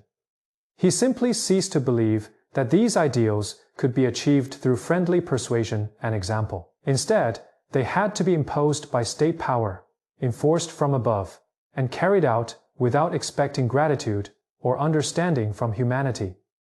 This was the central paradox of enlightened despotism, using autocratic means to achieve the ideals of freedom. Frederick would conduct this contradictory experiment over the following decades. He would establish one of Europe's most enlightened legal systems, yet enforce it through autocratic power. He would protect religious freedom, yet forbid political dissent. He would promote universal education, yet control its content. This division was not merely a political strategy, but a core feature of his character. The story of Frederick and Voltaire reveals the broader dilemma of the Enlightenment. Enlightenment thinkers dreamed of a world governed by reason, where wisdom and virtue would be respected, and power would submit to truth. But reality was the opposite. Power creates its own truth, and wisdom must bow to authority. Although Voltaire was Europe's most renowned thinker at Frederick's court, he was merely a dependent subject to humiliation and imprisonment. Frederick, while genuinely appreciative of philosophy, did not hesitate to choose authority when philosophy clashed with his power. This reality dealt a heavy blow to the Enlightenment. It showed that ideas and reason alone are insufficient to change power structures. For Enlightenment ideals to be realized, what is needed is not just clever thinkers and enlightened monarchs, but institutional checks and balances. In the years following their rupture, Both men continued to produce significant works. Voltaire wrote Fécondité, the satire that mocked blind optimism and the limits of reason. Though not directly mentioning Frederick, it is hard not to see it as a reflection on their relationship. Frederick wrote his military treatises and political memoirs, filled with cold analyses of the realities of power politics. Both had learned painful lessons from their friendship and transformed those lessons into intellectual works. In a sense, their rupture was fruitful. It yielded a more mature, more realistic, though also more pessimistic, understanding of Enlightenment ideals. They demonstrated that ideals must face the test of reality, and those that cannot withstand it must be revised or abandoned. It was a painful maturation, but a necessary growth. On the 17th of August, 1786, when Frederick passed away, Voltaire had already been dead for 8 years. It is said that in his final days, he asked his attendants to read certain works of Voltaire to him. This may be legend or truth, but it symbolizes a complex emotional bond that persisted until the end. Despite all the anger and betrayal between them, they once shared genuine intellectual excitement and spiritual resonance. During those nights at Sanssouci, when their conversations reached that rare intellectual height, they experienced a kind of true connection, something that transcended power and interests. Although this connection was ultimately destroyed by the dynamics of power, it once existed. Perhaps this is what Frederick wanted to remember, not the betrayal and humiliation, but those brief yet genuine moments of intellectual intimacy, when two great minds met and illuminated each other. Their story still holds profound significance for us today. It reminds us that idealism must face the test of structural realities. Noble ideals such as friendship, equality, and rational exchange are extremely fragile in relationships marked by power asymmetry. It also reminds us that even the most intelligent and talented individuals cannot fully transcend the power structures they inhabit. Both Frederick and Voltaire were geniuses who sincerely believed in Enlightenment ideals. Yet they were unable to build a lasting relationship based on these ideals because they were trapped within the structure of king and subject. This lesson remains relevant today. Changing the world requires not only good ideas and good people, but also the transformation of the very structures that produce inequality and oppression. Personal virtue or wisdom alone is insufficient. We need institutional reforms and checks and balances on power. Yet, their story is not entirely a tragedy. Although their friendship failed and their ideals were thwarted by reality, their efforts were not in vain. Their correspondence, their works, and their attempts became an important legacy for future generations. They proved that these ideals were worth pursuing, even if achieving them was more difficult than imagined. Their failures taught later thinkers and reformers to be more realistic and to focus more on institutions and structures, rather than merely on personal virtues. In this sense, the broken friendship between Frederick and Voltaire was not only a funeral for the ideals of the Enlightenment, but also their rebirth in a more mature, realistic, and enduring form. Their legacy reminds us that idealism and realism are not opposites, but must correct and balance each other. This is the wisdom they gained through pain. On the 15th of February, 1763, the day the Treaty of Hubertusburg was signed, the 51-year-old Frederick returned to Berlin. As he rode through the city, there was no triumphant ceremony, no cheering crowds, only ruins and silence. The 7 Years' War had nearly destroyed Prussia. Approximately 500,000 people had died, accounting for over 10% of the population. Many cities had been occupied and plundered. Farmlands lay fallow, and factories were shut down. The treasury was completely empty, even burdened with debt. Frederick himself had changed entirely at the start of the war. He was a robust 44-year-old. Now he looked like a man in his 60s. His health was severely compromised. Gout prevented him from riding, and asthma made it difficult for him to breathe. More profound was the psychological trauma. He had lost trust in humanity and faith in historical progress. Yet he did not abandon his duty to rule. Instead, he would spend the remaining 23 years of his life conducting a paradoxical experiment, using autocratic power to realize Enlightenment ideals. Frederick's primary task was to rebuild the economy. The devastation of the war was comprehensive. Massive population loss led to a labor shortage. Abandoned farmland caused food scarcity, and currency devaluation triggered inflation. The traditional approach to reconstruction was to increase taxes, but this would further burden the already impoverished populace and risk social unrest. Frederick chose a different strategy: state-led systematic reconstruction. He used remaining funds from the treasury, subsidies obtained from Britain, and even his personal savings to establish a reconstruction fund. These resources were allocated across multiple areas, providing farmers with seeds, tools, and livestock, supplying urban artisans with raw materials and equipment, offering low-interest loans to merchants to revive trade, and repairing damaged roads, bridges, and canals. According to financial records, Frederick invested approximately 20 million thalers in reconstruction during the first 3 years after the war. By the early 1770s, Prussia's economy had largely recovered to its pre-war level. However, economic reconstruction is not merely a technical issue, but also an ideological one. Frederick's economic policies reflected his philosophy of enlightened absolutism. The state should promote the welfare of the people, but in a manner determined by the state rather than chosen by the people. He implemented a blend of mercantilism and state intervention. On one hand, he encouraged private enterprise and trade, reduced tariffs in certain industries, and protected property rights. On the other hand, he exercised strict state control over the economy, setting prices for certain goods, monopolizing specific industries such as tobacco and coffee, and enforcing certain industrial policies. The logic behind these policies was paternalistic. The king knew better than the people what was good for them, and thus had both the right and the responsibility to guide economic development. This contradicted the free market principles advocated by Enlightenment economists like Adam Smith. Frederick read Faithy Wealth of Nations. Fay acknowledged some of its arguments, but insisted that Prussia's unique circumstances necessitated state intervention.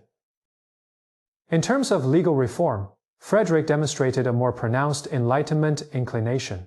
He had long been dissatisfied with Prussia's chaotic legal system. Prussian law was a mixture of various decrees, customary laws, and local regulations accumulated over centuries, full of contradictions and inconsistencies. Different classes were subject to different laws, and different regions had distinct judicial traditions. This confusion led to arbitrariness and unpredictability in the administration of justice. Frederick was determined to undertake systematic legal reform. As early as 1746, he had already initiated this project, commissioning the jurist Samuel von Koczegi to draft a new code. However, the 7 Years' War interrupted this work. After 1763, Frederick restarted the legal reform, this time with even greater ambition. His goal was to create a unified rational code based on the principles of natural law applicable to all Prussian subjects. This project would last for over 2 decades and was ultimately completed only after his death, the Prussian General State Laws of 1794. In practice, however, the principle of equality before the law encountered significant resistance from social realities. Prussia was a rigidly hierarchical society where the nobility junker landowners enjoyed immense privileges, exemption from most taxes, a monopoly on military officer positions, and judicial authority over peasants. Although Frederick theoretically supported equality, he dared not challenge the fundamental interests of the nobility, because he relied on them to provide military officers and administrative officials. Consequently, legal reforms took a compromise form, advancing equality in certain areas, such as commercial and criminal law, while preserving privileges in others, such as land ownership and peasant status. The most glaring contradiction was the issue of serfdom. Enlightenment thinkers almost unanimously condemned serfdom as barbaric and irrational. Frederick expressed similar views in his private correspondence. Yet, he did not abolish serfdom. He only abolished it on royal estates, while preserving it on private lands. This was a classic contradiction of enlightened absolutism. In matters of religious policy, Frederick demonstrated a relatively consistent Enlightenment stance. He was a skeptic of devout Christianity, leaning toward deism, believing in an abstract supreme being, but doubting church doctrines and miracles. In private correspondence, his assessments of religion were sharp and critical.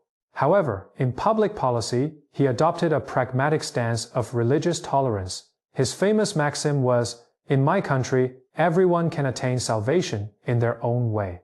This was not merely rhetoric but actual policy. Prussia was one of the most religiously tolerant countries in Europe during the 18th century. Catholics, Protestants, Calvinists, and Jews were all free to practice their faith. Frederick even invited persecuted religious minorities to immigrate to Prussia, offering them land and tax incentives. By the 1780s, Prussia was home to approximately 300,000 religious refugees and their descendants. This policy of religious tolerance was driven by multiple motives: sincere Enlightenment beliefs, practical considerations, and political calculations. However, religious tolerance has clear boundaries. It does not extend to political dissent. Frederick distinguished between freedom of thought and freedom of action. He allowed people to think and believe freely, but did not permit them to challenge state authority or publicly criticize the king. Censorship was strict, particularly regarding political content. Any publication criticizing the government or the king was banned, and its authors could face imprisonment or exile. Frederick's logic was that enlightenment was not anarchism, and a rational government required order and authority. The people should obey the king because he ruled according to rational principles. If the people disagreed with the king's policies, it was because they were not yet enlightened enough and needed education, not political rights, to oppose.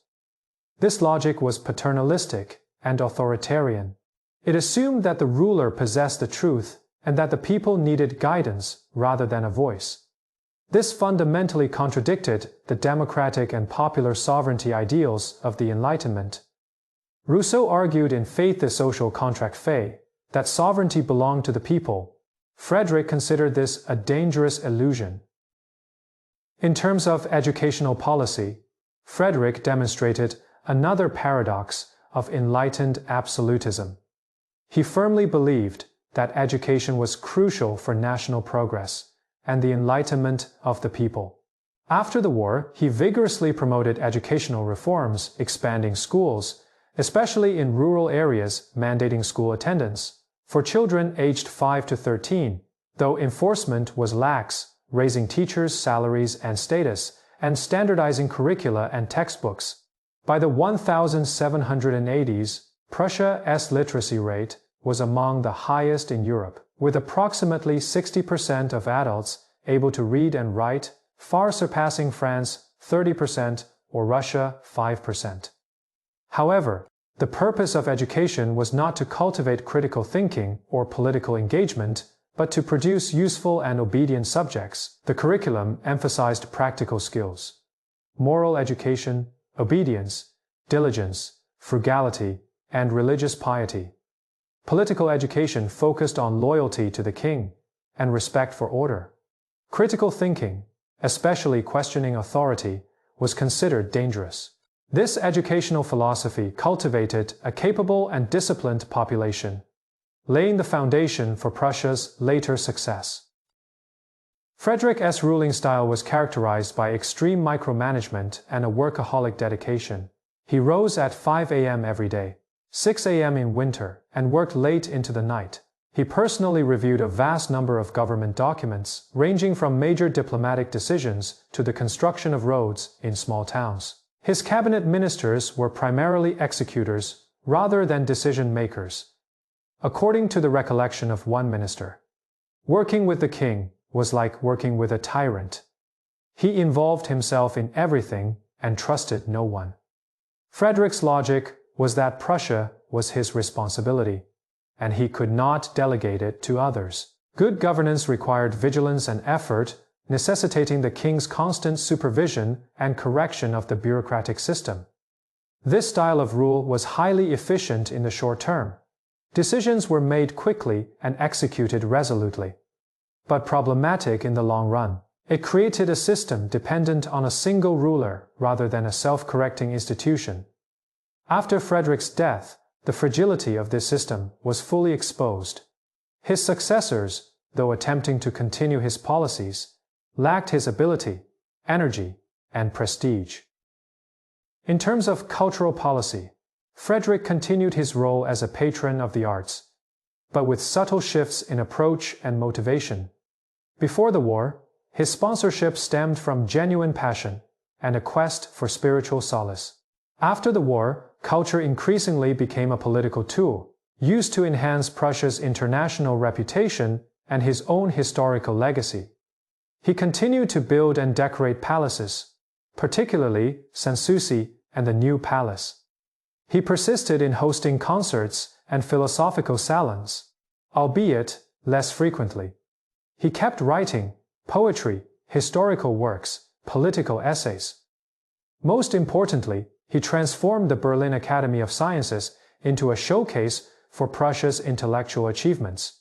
He invited renowned scholars, such as mathematicians Lagrange and Euler, to Berlin, offering them generous treatment and research freedom. Yet, he also expected them to serve Prussia's reputation, promoting its progress and enlightenment on the international stage. This cultural policy was a blend of Enlightenment ideals and national interests. On one hand, it genuinely advanced the development of science and art. On the other, it subordinated culture to politics. In 1772, Frederick participated in the First Partition of Poland, one of the most significant and controversial diplomatic actions of his later years. The Polish-Lithuanian Commonwealth had fallen into a deep political and economic crisis in the 18th century, allowing foreign powers Russia, Prussia, and Austria to intervene. In 1772, the three nations reached an agreement to partition parts of Poland as territory. Prussia gained West Prussia, approximately 36,000 square kilometers, with a population of about 600,000. From a geopolitical perspective, this was a tremendous success. It resolved the issue of territorial fragmentation that had plagued Prussia for 150 years, connecting Brandenburg and East Prussia. From a moral standpoint, it was a blatant act of aggression and a violation of a neighboring nation's sovereignty. Poland posed no threat to Prussia, and the partition lacked any legal or moral justification. Most Enlightenment intellectuals in Europe condemned the partition of Poland as a barbaric act. However, Frederick remained indifferent to these criticisms. His logic was one of cold realism. Poland's weakness created an opportunity, and failing to seize it would have been foolish. Morality, in his view, was secondary in international politics. The partition of Poland revealed the core feature of Frederick's political philosophy in his later years: complete, unvarnished power politics. He no longer attempted to rationalize his actions with Enlightenment ideals or feign moral concern. In internal documents to his ministers, he wrote bluntly, "In politics, strength creates rights. What one can seize and hold is legitimate." This cynicism was the product of decades of experience, the trauma of betrayal at Küstrin, the moral compromises of the Silesian Wars, the desperate survival of the 7 Years' War, and the rupture of his friendship with Voltaire. All these experiences taught him the same lesson. The world is cruel, human nature is selfish, morality is an excuse for the weak, and only power is real. In portraits after 1772, his face shows a profound weariness and indifference. He still performed his duties as king, but without passion, only a sense of responsibility. He still believed that Enlightenment ideals were beautiful on some abstract level, but no longer believed they could be realized in reality. In his private life, however, Frederick maintained his love for art and philosophy, though this passion now served more as an escape than a pursuit. He played the flute every evening, usually alone, in the music room of Sanssouci. He continued to read classical authors, Seneca, Marcus Aurelius, Cicero, seeking wisdom on how to endure life's hardships. He corresponded with a few close friends, discussing philosophy and literature, though these friends grew fewer over time. According to these letters, Frederick's private philosophy became increasingly stoic, accepting life's suffering, fulfilling one's duties, expecting neither reward nor gratitude, and maintaining dignity in the face of fate. This philosophy helped him cope with the loneliness and disappointments of his later years, but it also served as a defense mechanism, a way to avoid genuine emotional connection. He learned to no longer seek comfort or meaning from human relationships. His dogs became his most loyal companions, for they would not betray, disappoint, or demand anything in return. In his later years, Frederick began to reflect more on his historical legacy. He wrote extensively on history and memoirs, attempting to justify his rule and define how he wished to be remembered by future generations. In these works, he presented a complex self-image. On one hand, he emphasized his role as an enlightened monarch, advancing the rule of law, religious tolerance, education, and economic development. He portrayed himself as the first servant of the state, placing the welfare of the people above his personal interests. On the other hand, he also openly acknowledged his actions in power politics, the Silesian Wars, the 7 Years' War, and the partitions of Poland.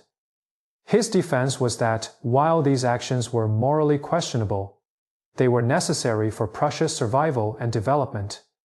A responsible ruler must make difficult choices between ideals and reality. Was this self-justification sincere? From a psychological perspective, it may have been both.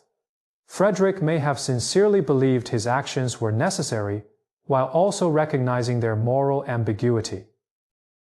What is the final assessment of Frederick's experiment with enlightened absolutism? From certain perspectives, it was successful. By the time of his death in 1786, Prussia had fully recovered from the ruins of the 7 Years' War and had even grown stronger. The population increased from 4.5 million before the war to approximately 5.5 million. The economy was prosperous, the treasury was full, and the military was powerful. The rule of law was relatively well established. Religious tolerance was practiced, and education was widespread. Prussia's status in Europe rose from a second-rate power to one of the 5 great powers. These achievements were largely due to Frederick's foresight, diligence, and determination. From this perspective, enlightened absolutism was effective. An enlightened monarch could drive national progress, even through authoritarian means. However, from another perspective, Frederick's legacy is problematic. The system he established relied too heavily on the capabilities of individual rulers and lacked institutionalized checks and balances. He did not cultivate a culture of political participation or democratic mechanisms. His subjects, though well-governed, remained subjects, not citizens. They were expected to obey, not to participate. The deeper question is, can the ideals of the Enlightenment truly be achieved through autocratic means? Frederick's experiment suggests the answer is complex. Certain Enlightenment values, such as rational laws, religious tolerance, and universal education, can indeed be promoted by an enlightened despot, but other Enlightenment values, like individual freedom, political participation, and critical thinking, are inherently at odds with autocratic rule. You cannot command people to think freely, nor force them to question critically through suppression. At the heart of the Enlightenment lies the maturation and autonomy of human reason, which requires self-determination by individuals and society, not guidance by an enlightened ruler. In his 1784 essay, What is Enlightenment?, Kant defined it as mankind's emergence from itself, imposed immaturity. The key words are self-imposed and emergence, an active process that cannot be carried out by others. From this perspective, Frederick's enlightened absolutism contains a fundamental paradox, attempting to impose values that require voluntary acceptance. This paradox was never truly resolved, and perhaps never can be. Frederick's personal life became increasingly solitary and reclusive in his later years. He never had a genuine relationship with Queen Elizabeth, and their marriage was a painful mistake from the start. They lived separately after the 1740s and rarely saw each other. He had no children and no close family ties. Most of his siblings had either passed away or become estranged. His only truly intimate relationships were with a few Italian greyhounds, which accompanied him in his old age, slept by his bedside, and were buried in the gardens of Sanssouci Palace after their deaths. From a psychological perspective, this attachment to dogs reflected his profound disappointment in human relationships. Dogs offered unconditional love and loyalty. They would not betray or disappoint. Human relationships, by contrast, were always complex, conditional, and potentially hurtful. After enduring his father's cruelty, the betrayal of friends, and the trauma of war, Frederick was no longer willing to risk forming genuine human connections. He chose the safety of solitude over the peril of intimacy. A sad but understandable choice. In the early 1780s, Frederick's health deteriorated significantly. His gout became so severe that he could no longer walk and had to be carried. Asthma frequently left him choking, especially at night. Digestive issues caused persistent abdominal pain and diarrhea. He refused to see doctors, believing they would only prolong suffering rather than cure the illness. He continued to work, though with reduced efficiency. His ministers grew increasingly concerned, as Prussia's governance depended entirely on him, and he was clearly nearing the end of his life. Yet, Frederick made no preparations for a successor and established no mechanism for succession. His heir would be his nephew, Frederick William, a mediocre man lacking his uncle's talent and vision.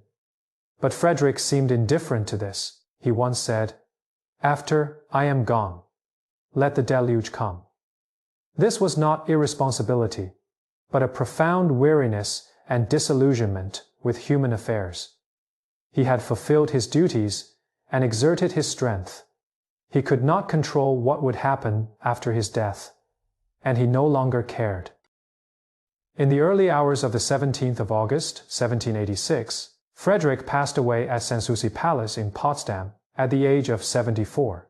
According to the attendants present, his final days were painful, but he maintained dignity and composure. He refused a priest, saying he did not need religious comfort. He asked for the windows to be opened, expressing his wish to take one last look at the garden and the sky. His last words were reportedly, "I am tired." Then he closed his eyes and stopped breathing. In accordance with his will, he was buried on the terrace of Sanssouci Palace, alongside his beloved dogs. There was no grand state funeral, no religious ceremony, only a simple military burial. His coffin was draped with the Prussian flag, with his military cap and flute placed beside him. This scene symbolized his life, a soldier and an artist, a conqueror and a philosopher, an autocratic monarch and an Enlightenment thinker. These contradictions were never truly reconciled within him. Yet together, they defined who he was and his unique place in history. On the 17th of August, 1786, when news of Frederick's death spread across Europe, the reaction was complex and contradictory. In Prussia, the people's mourning was sincere, though not fervent. They had lost a diligent and capable ruler, a king who had rebuilt the nation from ruins, yet they had also lost a cold and distant monarch, one who had never truly formed an emotional connection with them. In other parts of Europe, opinions were even more divided. Supporters praised him as a model of enlightened monarchy, a living testament that reason could governance. Critics condemned him as a hypocrite, a tyrant who used the rhetoric of enlightenment to mask power politics. Voltaire had been dead for 8 years and could not comment on the passing of his old friend and foe. Had he been alive, his assessment might have been the most complex of all. Historians have remained divided in their evaluations of Frederick ever since, and to this day, there is no consensus. Was he an enlightened hero or an autocratic tyrant? The answer depends on the perspective from which one views him. To understand Frederick's historical legacy, we must first grasp the uniqueness of his historical moment. The mid-18th century was a transitional era, where the old order was crumbling, yet a new one had not yet been established. Enlightenment ideas challenged traditional authorities, religious, monarchical, and social hierarchies, but had not yet created alternative political and social structures. Democratic ideals began to spread, yet democratic institutions were almost non-existent on the European continent. The concept of human rights started to take shape, but slavery and serfdom remained widespread. Reason was revered as the highest principle, yet superstition and prejudice still dominated the lives of most people. In this era of contradictions, Frederick attempted a bold experiment, whether enlightenment could be achieved from the top down. His life was a practical answer to this question, and this answer, as we have seen, is complex and contradictory. He demonstrated that certain Enlightenment values could be realized through autocratic means, but also proved that other values are inherently incompatible with autocracy. Frederick's most evident legacy is the transformation of the Prussian state itself. When he ascended the throne in 1740, Prussia was a second-tier German state, with a strong military but limited influence in European politics. By the time of his death in 1786, Prussia had become one of Europe's 5 great powers, capable of standing on equal footing with France, Britain, Austria, and Russia. This transformation was not merely territorial expansion, but a systematic enhancement of state capabilities. Frederick established one of Europe's most efficient administrative systems, created a relatively impartial judicial framework, promoted economic development and educational accessibility, and cultivated a well-trained bureaucracy and a professional officer corps. These achievements laid the groundwork for Prussia's further rise in the 19th century. Without Frederick's reforms, German unification might not have been centered around Prussia. From this perspective, Frederick is one of the founding figures of modern Germany. However, this legacy is also problematic, as it was built upon a tradition of autocracy and a culture of militarism. Frederick's influence on the Enlightenment itself is complex and contradictory. On one hand, he provided a significant experimental ground for Enlightenment ideals. He demonstrated that religious tolerance was feasible, that rational laws could replace arbitrary despotism, and that universal education could enhance the quality of the population. His Prussia became a positive example, frequently cited by Enlightenment thinkers, proving that the Enlightenment was not merely abstract philosophy, but could be translated into concrete policies and institutions.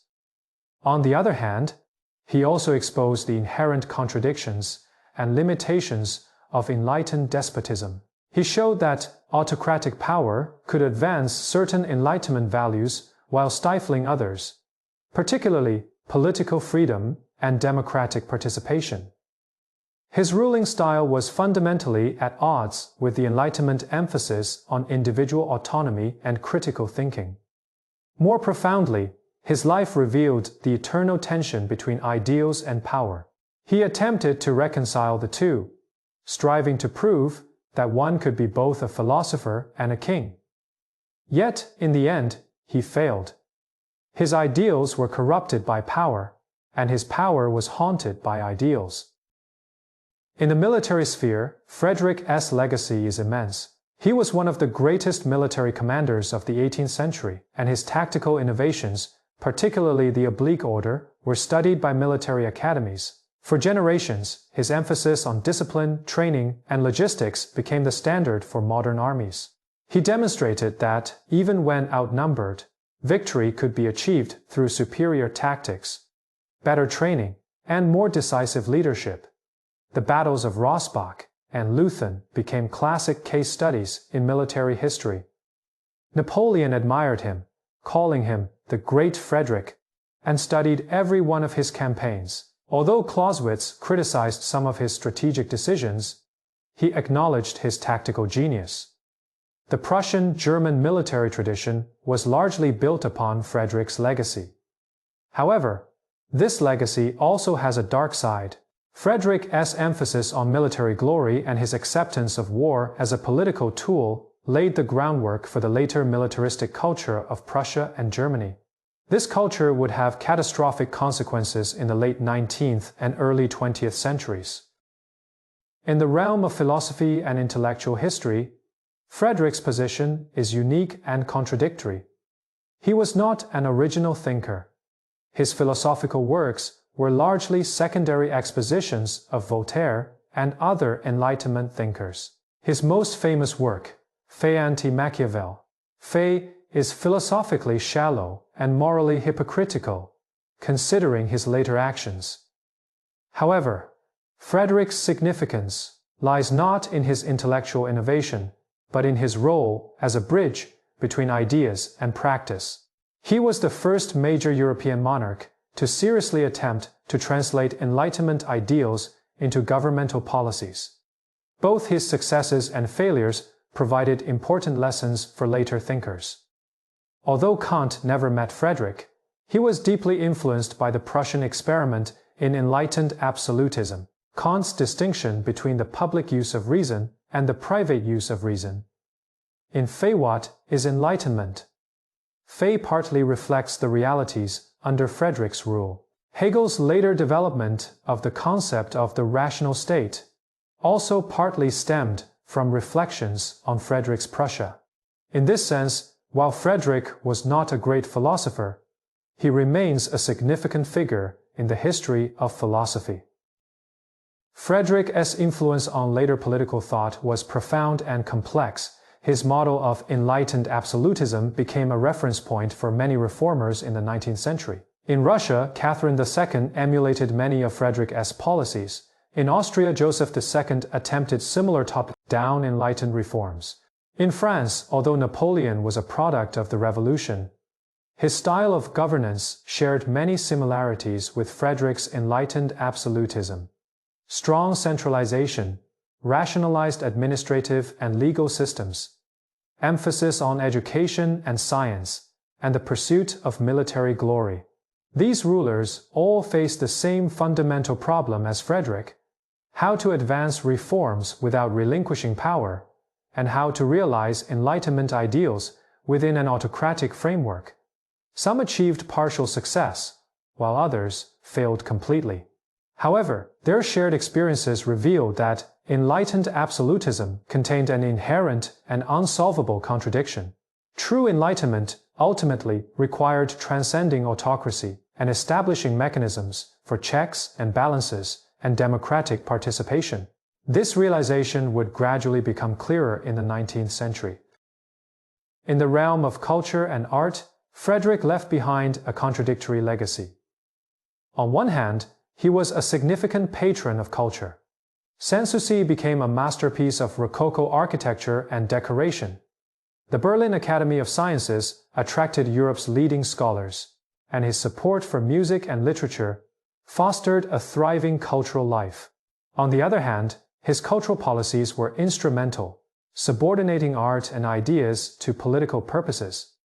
He expected artists and thinkers to serve the glory of Prussia rather than pursue independent creative expression. His disdain for German literature, he preferred French's, hindered the development of Germany's native culture. It is said he never read the works of Lessing, even though Lessing was one of the most important German writers of the time.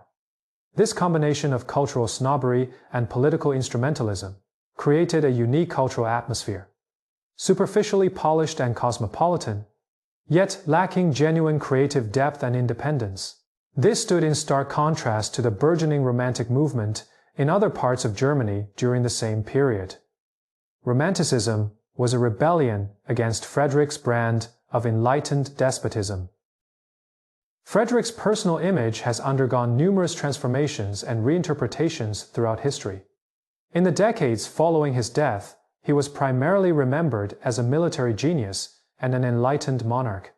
During the Napoleonic Wars, he became a symbol of Prussian patriotism, representing German resistance against France.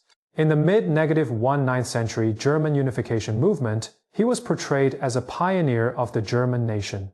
State Bismarck admired him, viewing himself as Frederick's successor. During the German Empire period 1871 to 1918, Frederick's image reached mythical heights, depicted as the perfect Prussian king. However, after World War I, this image began to be questioned.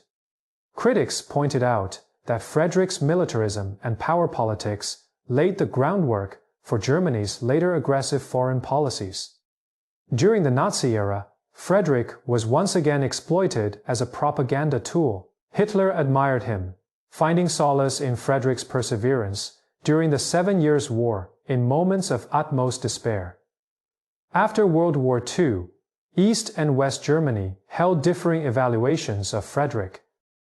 In contemporary historiography, Frederick's legacy remains divided. Some historians emphasize his achievements, transforming a weak state into a European power, advancing the rule of law and religious tolerance, and promoting economic development and education. They argue that, given the historical context of the 18th century, Frederick was a progressive force, and his enlightened absolutism, though limited, represented the most realistic path to reform under the circumstances. Others highlight his flaws. His aggressive foreign policy led to unnecessary wars and massive casualties. His autocratic rule suppressed political freedom and democratic development, and his pursuit of military glory fostered a dangerous culture of militarism. They contend that Frederick's Enlightenment was superficial and instrumental, serving the expansion of power rather than genuine human liberation. This division reflects a broader debate in evaluating historical figures. By what standards should they be judged? Those of their own time or those of today? For a complex figure like Frederick, simple judgments are impossible. Frederick's life reveals several enduring truths about power, ideals, and human nature. First, power corrupts ideals. No matter how sincere or noble they may be, in his youth, Frederick genuinely believed in Enlightenment values. But as he gained and exercised power, these values gradually eroded and were compromised. In his later years, he still used the language of the Enlightenment, but primarily as a rhetorical tool rather than a true conviction. Second, trauma shapes character and worldview. The impact of the Küstrin experience on Frederick cannot be overstated. It taught him to distrust others, rely on himself, conceal his true emotions, and prioritize survival above all other values. These lessons helped him become a successful ruler and military commander. But they also made him a lonely individual, incapable of forming genuine human connections. Third, contradictions can be creative, but they can also be destructive. The conflict within Frederick, between idealist and realist, artist and soldier, philosopher and king, generated immense creative tension that drove many of his achievements. Yet, this conflict also brought profound inner suffering. Fourth, History is shaped by the complex interplay between individuals and structures. Frederick was undoubtedly an extraordinary individual, possessing rare talent, energy, and determination. Without him, the history of Prussia would have been entirely different. Yet, he was also a product of his time and its structures. He could make choices within the constraints of these structures. But he could not entirely transcend them. He sought to reform Prussia's social fabric, but was ultimately limited by the interests of the nobility. He attempted to establish a political order based on reason, but ultimately relied on autocratic power. He tried to form an equal friendship with Voltaire, but was ultimately thwarted by the asymmetry of power. These failures were not merely personal, but also structural. They remind us that even the most talented individuals cannot single-handedly alter deep-seated social and political structures. Genuine change requires a combination of individual effort and structural reform. Fifth, intentions and consequences often diverge. Frederick sincerely aimed to build a rational and enlightened state, but his methods led to a mixed outcome, enlightened in some respects, oppressive in others. Frederick's story remains profoundly relevant to us today. In the 21st century, we still face similar issues: the relationship between ideals and power, the possibilities and limitations of reform, the role of individual leadership, and the necessity of structural change.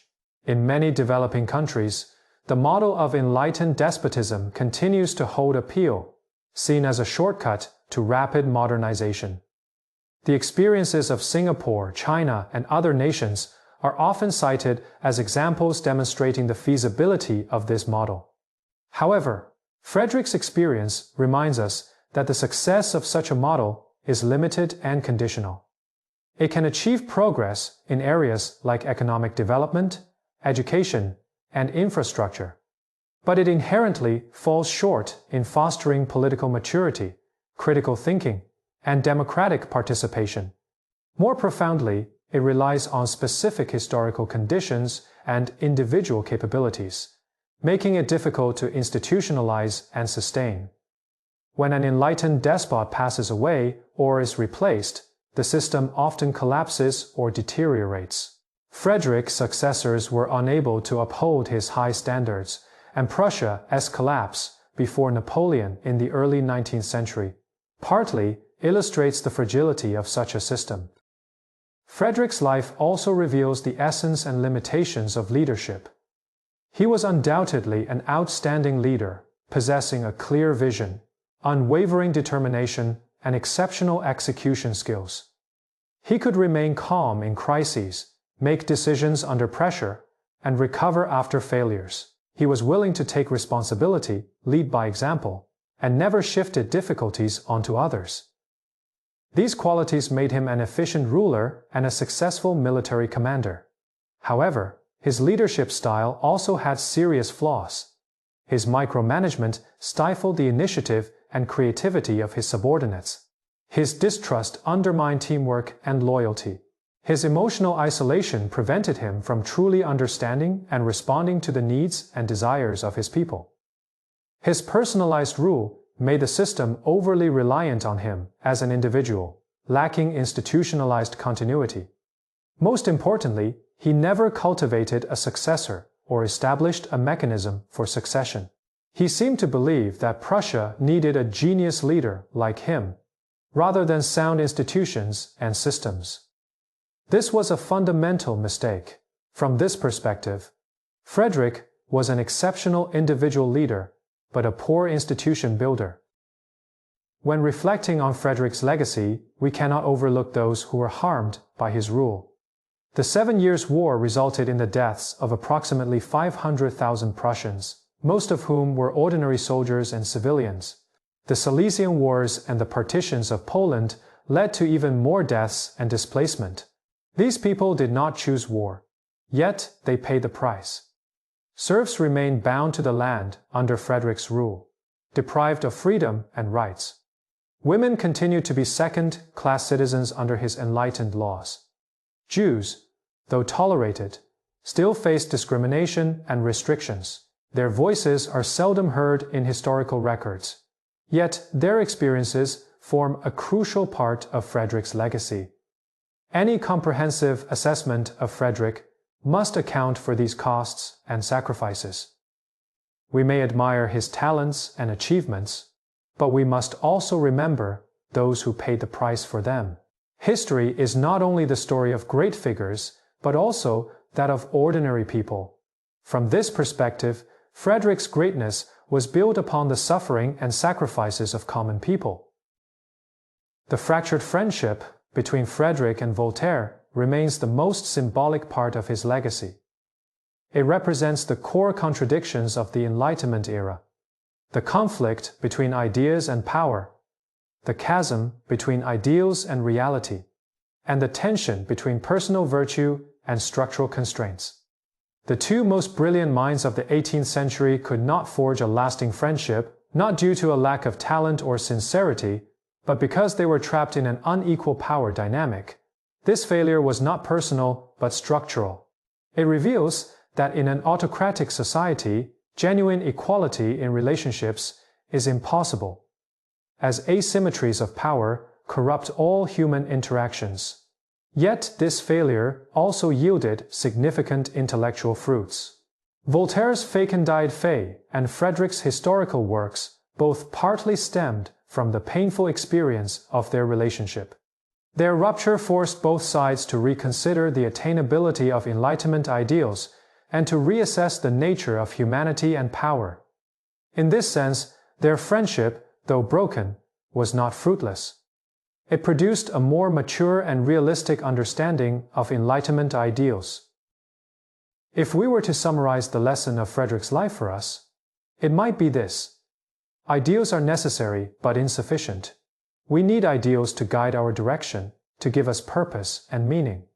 Yet we must also recognize that the realization of ideals in reality is always imperfect, compromised, and conditional. Power is a necessary tool, but also a dangerous temptation. Without power, we cannot change the world. Yet, power changes us, corrupting our ideals and morals. The key lies in establishing systems and mechanisms to check and balance power, preventing its abuse. Personal ability is important, but institutions are more so. Exceptional leaders can have a profound impact. But good institutions can continue to function even in the absence of exceptional leaders. Critical thinking and self-reflection are essential. We must constantly question our assumptions, examine our actions, and acknowledge our mistakes. The complexity of history demands humility. Simple narratives of heroes or villains are insufficient. Understanding this complexity is not relativism, but a deeper moral clarity. In the gardens of Sanssouci, Frederick's grave remains simple and unadorned, resting alongside his beloved dogs. Visitors often place potatoes on his tomb, a peculiar yet heartwarming tradition rooted in the story of Frederick's promotion of potato cultivation to combat famine. This small ritual symbolizes the duality of Frederick's legacy. On one hand, an enlightened ruler concerned with the welfare of his people, and on the other, an autocratic monarch and conqueror. The potato represents both a practical policy achievement and a symbol of paternalism. The king knowing what was best for his people, even when they did not. Today's visitors to Sanssouci see a masterpiece of Rococo art, a monument to Enlightenment culture. But if they look deeper, they also encounter contradictions and tensions. A beautiful palace built on the labor of serfs, elegant philosophical salons coexisting with brutal wars, and Enlightenment ideals intertwined with the realities of autocracy.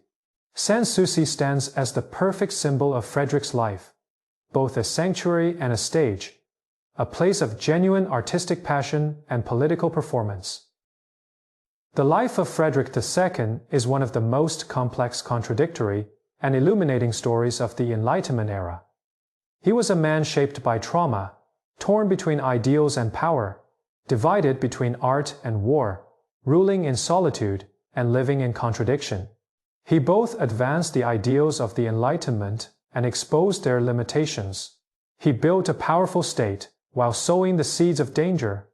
He was both a product of his time and a force that shaped the future. To judge him is not simply to decide whether he was good or bad, a hero or a villain. Such binary judgments are inadequate for a figure as complex as he was. Instead, understanding him means grappling with his contradictions and recognizing that these contradictions were not personal flaws, but inevitable products of his historical moment. A transitional era when the old order was crumbling and a new one had yet to be established. His life is a perfect mirror of that time, filled with hope and disappointment, progress and reaction, and the eternal conflict between ideals and power. This is why, more than 2 centuries after his death, we still discuss him and continue to learn from his experiences. Because the conflict between ideals and power is an eternal human dilemma. On a morning in August 1770, the 58-year-old Frederick awoke in his study at Sanssouci, just as he had for the past 30 years. But on this day, as he attempted to rise from his bed, a sharp pain suddenly shot through his right foot. Gout had truly struck for the first time. According to his personal attendant, the king refused to call for a doctor, asking only for a glass of cold water and his cane. It took him nearly an hour to struggle into his clothes, after which he insisted on walking to his desk to begin his day's work. From that day on, gout became a constant in his life, worsening year by year.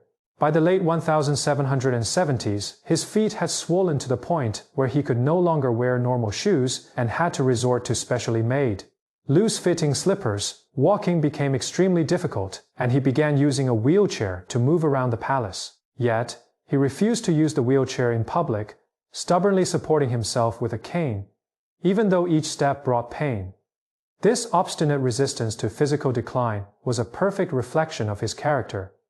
In his later years, Stoic philosophy was not merely an intellectual interest, but a survival strategy. Marcus Aurelius's Fay Meditations, Fay became a constant companion by his bedside.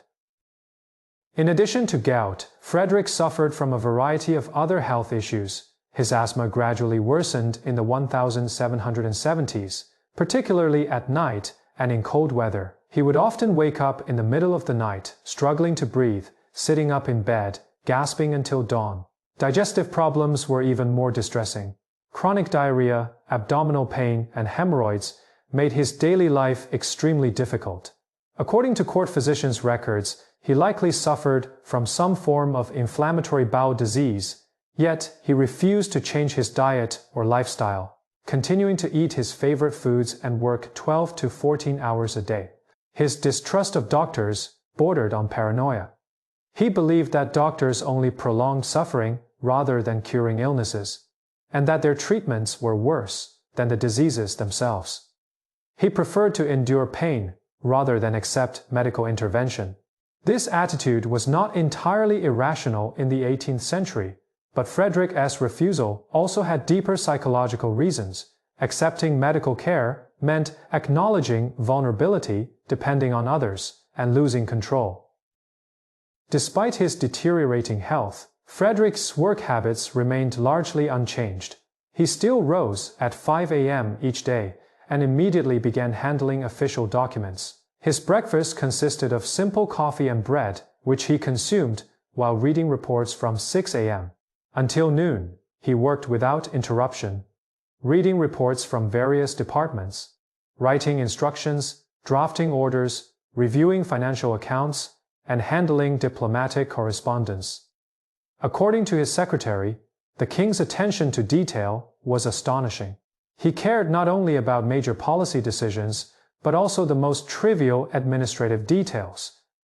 The road repair budget for a small town, the number of horses in a certain regiment, or the salaries of teachers at a particular school. His instructions were often sharp and impatient, filled with complaints about his subordinates' incompetence. These remarks reflected his deep-seated distrust and desire for control, as well as his genuine fear that the system would collapse if he loosened his grip. This fear created a vicious cycle. He distrusted his subordinates, and thus refused to delegate, which prevented them from developing their abilities, which in turn deepened his distrust. At noon, Frederick usually had a brief lunch, but even while eating, he was working. He would invite 1 or 2 ministers or generals to join him for lunch, discussing state affairs as they ate. These lunches were not social events, but extended work meetings. According to those who attended, the atmosphere was tense and uncomfortable. The king would suddenly pose sharp questions, demanding immediate answers and showing impatience with any hesitation. His sarcasm and mockery were notorious, often leaving guests feeling humiliated. However, he could also suddenly display wit and humor, telling anecdotes from classical literature, quoting Latin verses, and sharing insights on historical events. This unpredictability made him difficult to deal with. You never knew whether you would encounter a tyrant or a philosopher in the next moment. After lunch, he would take a short break, reading or taking a walk in the garden. As his mobility declined, he could only be wheeled around the garden in a wheelchair. Then, he would continue working until evening.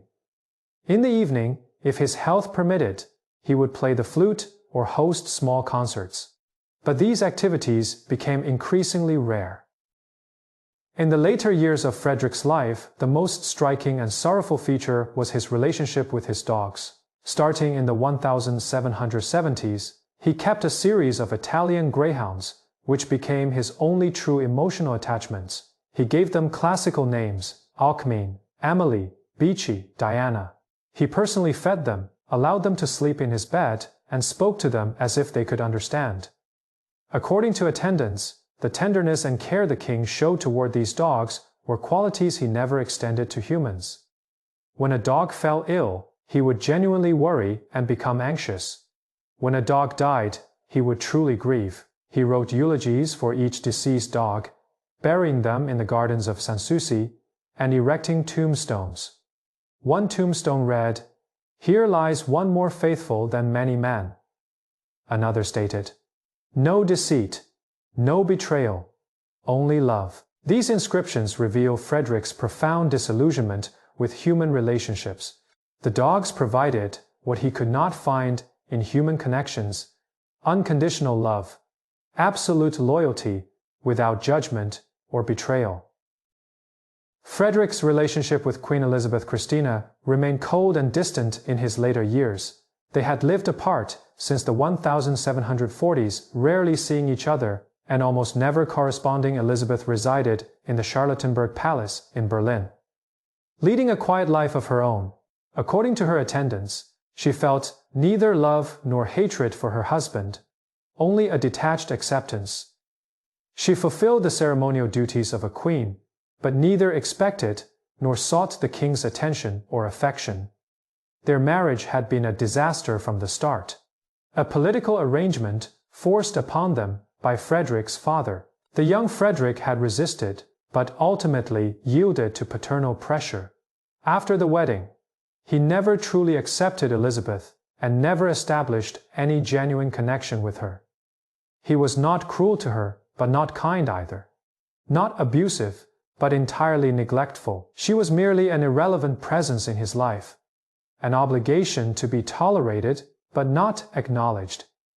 For Elizabeth, this may have been more painful than active mistreatment: to be completely ignored, deemed insignificant, and excluded from all meaningful aspects of her husband's life. She had no children, no real political role, and no love from her husband. In 1778, Frederick became involved in his final major military campaign, the War of the Bavarian Succession. The conflict arose from a succession dispute following the death of the Elector of Bavaria. Austria attempted to annex parts of Bavarian territory, threatening the balance of power in Germany. Intervening as the protector of German liberties, Frederick led his army into Bohemia. However, this war was entirely different from the campaigns of his youth. At 66 years old, Frederick was frail and unable to ride a horse, having to be carried in a sedan chair to accompany his troops. His poor health made command difficult, as he often struggled to concentrate due to pain and fatigue. More importantly, he had lost the will to fight. The experience of the 7 Years' War had taught him the true cost of war, and he no longer possessed the militant fervor of his younger days. This conflict consisted mainly of maneuvers and standoffs, with little actual combat. In May 1779, the Treaty of Teschen ended the war, largely preserving the status quo. The conflict was ironically dubbed the Potato War because both armies were primarily occupied with foraging for food rather than fighting. It marked a dim conclusion to Frederick's military career. In the early 1780s, Frederick's cultural activities noticeably diminished. He still played the flute, but arthritis in his fingers made it painful and difficult. His pitch became unstable and his rhythm slowed. Aware that his playing was declining, he felt humiliated. Gradually, he stopped performing in front of others, playing only in solitude, more out of habit and nostalgia than genuine enjoyment. He continued to read, but deteriorating eyesight made prolonged reading difficult. He still wrote, but his output dropped significantly. His Fey History of My Time Fey, written in the 1770s, was his last major work, followed mainly by scattered notes and letters. His correspondence with European intellectuals also dwindled. Many old friends had passed away, Voltaire in 1778, D'Alembert in 1783. He felt like a relic of a bygone era, belonging to a fading world. The Enlightenment began shifting in new directions in the 1780s. Kant's critical philosophy, the budding Romantic movement. All these new trends were at odds with Frederick's rationalism and classicism. He belonged to the mid-18th century, unable and unwilling to adapt to the changes at the century's end. Frederick's attitude toward death was a stoic acceptance mixed with a certain anticipation. He did not believe in an afterlife, in heaven or hell, or in the immortality of the soul. For him, death was an end, a cessation of existence, a release from suffering and responsibility. As early as the 1760s, he had written a detailed will outlining his funeral arrangements. He requested a simple burial without a grand state funeral or religious ceremonies. He wished to be buried on the terrace of Sanssouci alongside his dogs. His coffin was to be draped only with the Prussian flag, with his military cap and flute placed beside it. These arrangements reflected his understanding of his own identity. He was a soldier, an artist, not a devout Christian. He rejected hypocritical religious rituals and insincere mourning.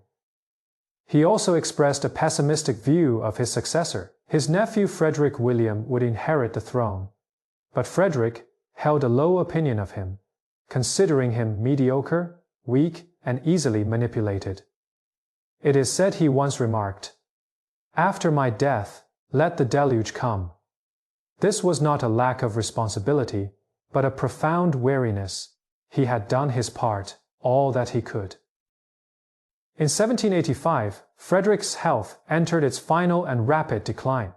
Gout spread throughout his entire body, affecting not only his feet, but also his hands, knees, and shoulders. His asthma became so severe that he could hardly lie flat to sleep and had to rest in a sitting position. Edema caused his legs and feet to swell to twice their normal size. His weight dropped drastically, transforming him from the robust figure of his youth into a frail, skeletal old man. His face grew gaunt and sallow, with deeply sunken eyes. Those at court were shocked when they saw him. Yet he persisted in his work. Even on his worst days, he demanded that documents be brought to his bedside, where he dictated instructions to his secretaries. His willpower was astonishing, or perhaps stubborn. He refused to yield to his illness or to cease working, as if stopping would mean admitting defeat. His ministers grew increasingly concerned. The entire machinery of the Prussian government depended on him, and his sudden death could lead to chaos.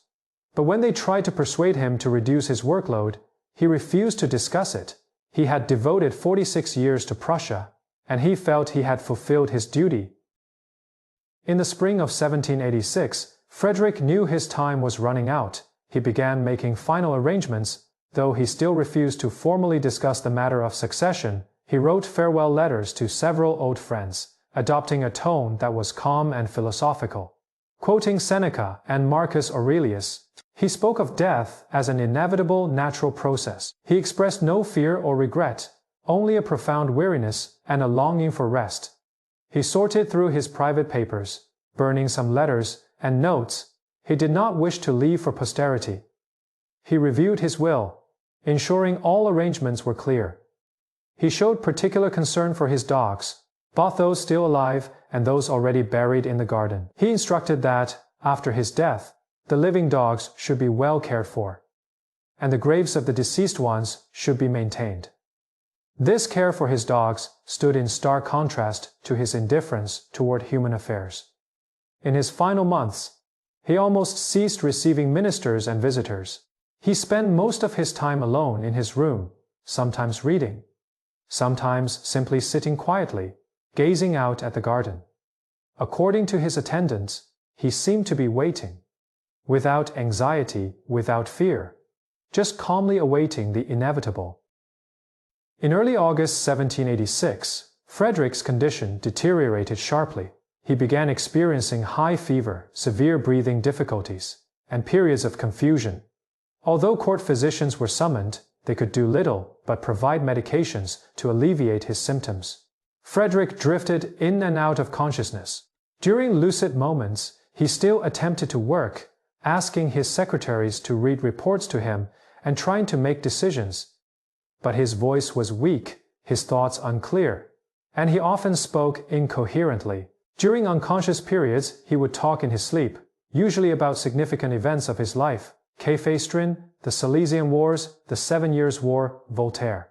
According to records from those present, he repeatedly called out the name Kate in his dreams, the friend executed in 1730. This suggests that even in his final hours, that traumatic event still haunted him. He also mentioned his dogs multiple times, calling their names as if they were by his side. On the 15th of August, he fell into his final coma. His breathing became shallow and rapid, his pulse weak and irregular. The court chaplain was summoned to offer final prayers, but records indicate Frederick waved him away, even in his semi-conscious state. It was a final expression of his character, holding firm to his convictions, rejecting hypocrisy, even in the face of death. At 2:20 a.m. on the 17th of August, 1786, Frederick II passed away at Sanssouci Palace at the age of 74. According to records from the attendants present, his final moments were peaceful. His breathing gradually slowed and then ceased. There was no struggle, no expression of pain, just a calm slipping into death. Only a few close attendants and 1 or 2 ministers were in the room. There was no grand ceremony, no dramatic last words. Only the quiet departure of a weary old man. The news quickly spread throughout the palace, then throughout Berlin, then throughout Prussia, and then throughout Europe. In Prussia, the government machinery briefly fell into confusion. No one knew exactly what to do, as all decisions had depended on Frederick. But soon, his successor, Frederick William II, took over power. At Sanssouci Palace, preparations were made for a simple funeral in accordance with Frederick's will. However, his nephew made a decision not to honor Frederick's wishes. He deemed it inappropriate and damaging to royal dignity to bury the king in the palace garden alongside his dogs. Thus, Frederick's remains were transported to the garrison church in Potsdam and buried next to his father. This decision went against Frederick's explicit wishes. The violation of his will immediately after his death served as an ironic commentary on the fragility of his mode of rule. The funeral was held on the 20th of August. Though not a grand state funeral, it was far from the simple ceremony Frederick had wished for. The church was packed with Prussian nobility, military officers, and government officials. Traditional religious rites were performed, despite Frederick's explicit refusal of such practices during his lifetime. The pastor read from the Bible. Hymns were sung and prayers were offered. Frederick's coffin was draped with the Prussian flag, his military cap placed beside it, but not his flute. A military band played a funeral march, and soldiers fired salutes. The entire ceremony was solemn and traditional, fully in line with the customs of an 18th century monarch's funeral, yet entirely contrary to the deceased's wishes. This defiance was not merely a matter of personal preference, but carried deep symbolic weight. Frederick had sought to control everything in life, including his death and memory. Yet he failed. Death stripped him of that control, and his successors handled his remains and legacy according to their own norms. It serves as a reminder of the limits of individual will. Even the most powerful monarch cannot fully dictate their posthumous fate. Frederick would likely have viewed the funeral with anger and irony. But the dead feel no anger. Only the observers of history can note this defiance and ponder its meaning. Frederick's death marked the end of an era. Though this fact was not entirely clear at the time, Prussia would undergo profound crises over the next 2 decades. His successor, Frederick William II, was a completely different man, weak-willed, easily influenced, and obsessed with mysticism and mistresses. He quickly reversed many of Frederick's policies, particularly those related to religious tolerance. He allowed the strengthening of religious censorship, persecuted certain religious groups, and appointed corrupt ministers. Prussia's administrative efficiency rapidly declined, fiscal discipline slackened, and foreign policy became indecisive. More disastrously, both Frederick William III and his successor, Frederick William III, lacked the ability to confront the challenges of the Napoleonic era. In the Battle of Jena in 1806, the Prussian army was decisively defeated by Napoleon, and the nation was nearly destroyed. This collapse exposed the fundamental weakness of Frederick's system. It relied too heavily on the capabilities of individual rulers and lacked institutional resilience. When the rulers were mediocre, the system quickly crumbled. This lesson was finally learned after 1806, leading to the Stein-Hardenberg reforms. At Sanssouci, life changed rapidly after Frederick's death. The new king rarely visited, and the palace began to be neglected. The gardens Frederick had meticulously maintained fell into disrepair, and the buildings started to decay. His personal belongings were sorted and stored away, and his rooms were closed off. The palace transformed from an active political and cultural center into a memorial, a relic of a bygone era. Most ironically, the fate of the cemetery Frederick had prepared for his dogs saw their tombstones removed or damaged at some point in the 19th century, completely negating his wish to be with his dogs forever. It wasn't until 1991, after German reunification, that Frederick's remains were finally moved from the garrison church to Sanssouci and buried on the palace terrace, according to his original wishes. Yet even this correction was complex and controversial. Some saw it as a proper respect for his last wishes, while others viewed it as an inappropriate glorification of Prussian militarism. The 1991 funeral reignited debates over Frederick's legacy, proving that even 205 years after his death, he remains a contentious figure. Today, visitors to Sanssouci can see Frederick's simple tombstone, often adorned with potatoes. Frederick's private documents and writings were gradually compiled and published after his death. His historical works, political essays, poetry, and collections of letters were systematically edited and published in the 19th century, becoming important materials for the study of 18th century history and Enlightenment thought. However, these publications were also subject to political manipulation. The Prussian government, and later the German Empire, tended to emphasize Frederick's role as a military genius and nation-builder, while downplaying or deleting his philosophical skepticism, religious criticism, and reflections on the power of rulers. This selective presentation served the needs of 19th century Prussian militarism and German nationalism. Frederick was portrayed as the perfect Prussian king, disciplined, diligent, military-minded, and patriotic. His complexity, contradictions, and Enlightenment critical spirit were simplified and distorted. This manipulation reached its peak during the Nazi era, when Frederick was completely mythologized as a symbol of racial superiority and military glory. After the war, historians began more critical and detailed research, attempting to restore Frederick's true complexity. But this is an ongoing process, continuing even today. Each generation of historians reinterprets Frederick from their own perspective, raising new questions and discovering new meanings. In his final years, Frederick might have reflected on his achievements and failures. It was an undeniable accomplishment that he transformed Prussia from a second-rate state into a European power. His advancements in the rule of law, religious tolerance, and universal education were also genuine contributions. Yet, he paid a tremendous price, 500,000 lives lost in the 7 Years' War, his own health shattered, and his humanity eroded by power and trauma. He attempted to reconcile Enlightenment ideals with autocratic power. But this synthesis never truly succeeded. His enlightened despotism advanced progress in some areas while reinforcing oppression in others. He built a system reliant on individual genius rather than sustainable institutions. He won wars and territories, but lost friendships and love. He gained power and fame, but forfeited happiness and inner peace. In the end, sitting in the rooms of Sanssouci, tormented by illness and surrounded by solitude, he might have asked himself, was it all worth it? We do not know his answer. Perhaps he would say yes, for he had fulfilled his duty.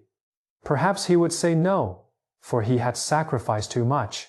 Or perhaps he would not ask the question at all, for Stoicism teaches acceptance rather than doubt.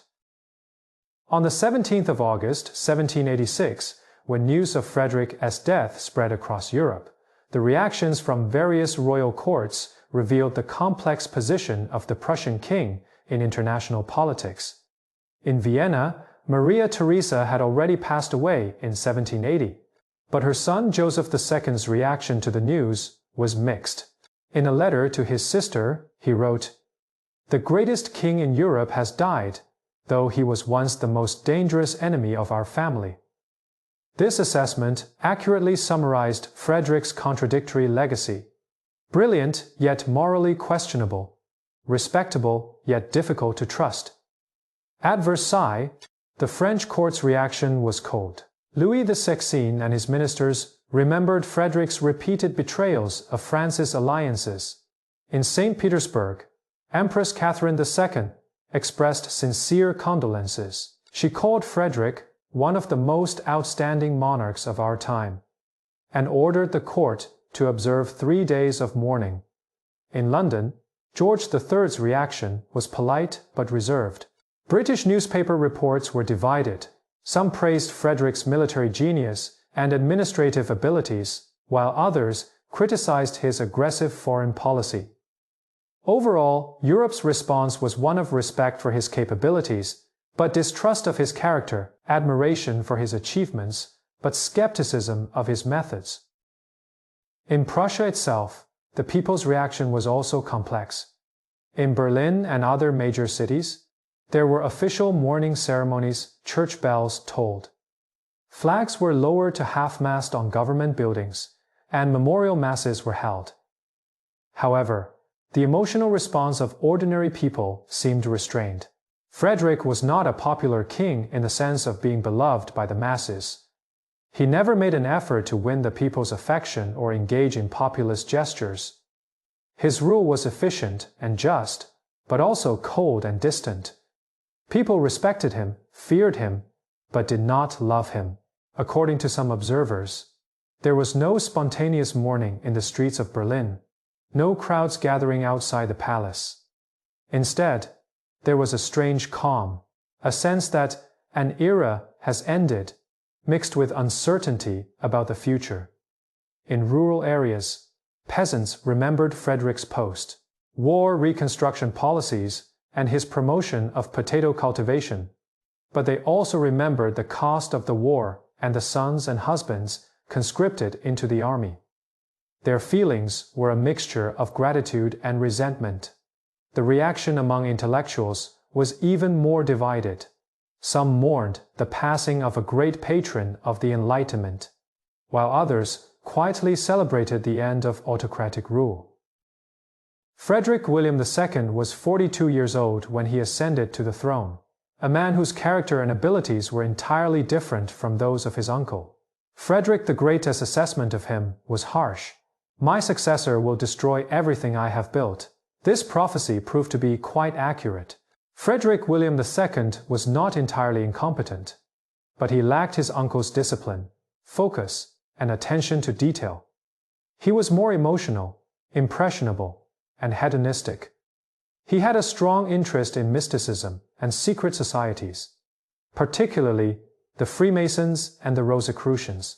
His private life was chaotic, multiple mistresses, a case of bigamy, and a court rife with intrigue and scandal. In terms of policy, he quickly began to reverse many of Frederick's measures. He appointed new ministers, many of whom were corrupt or incompetent. He weakened policies of religious tolerance and allowed stricter censorship.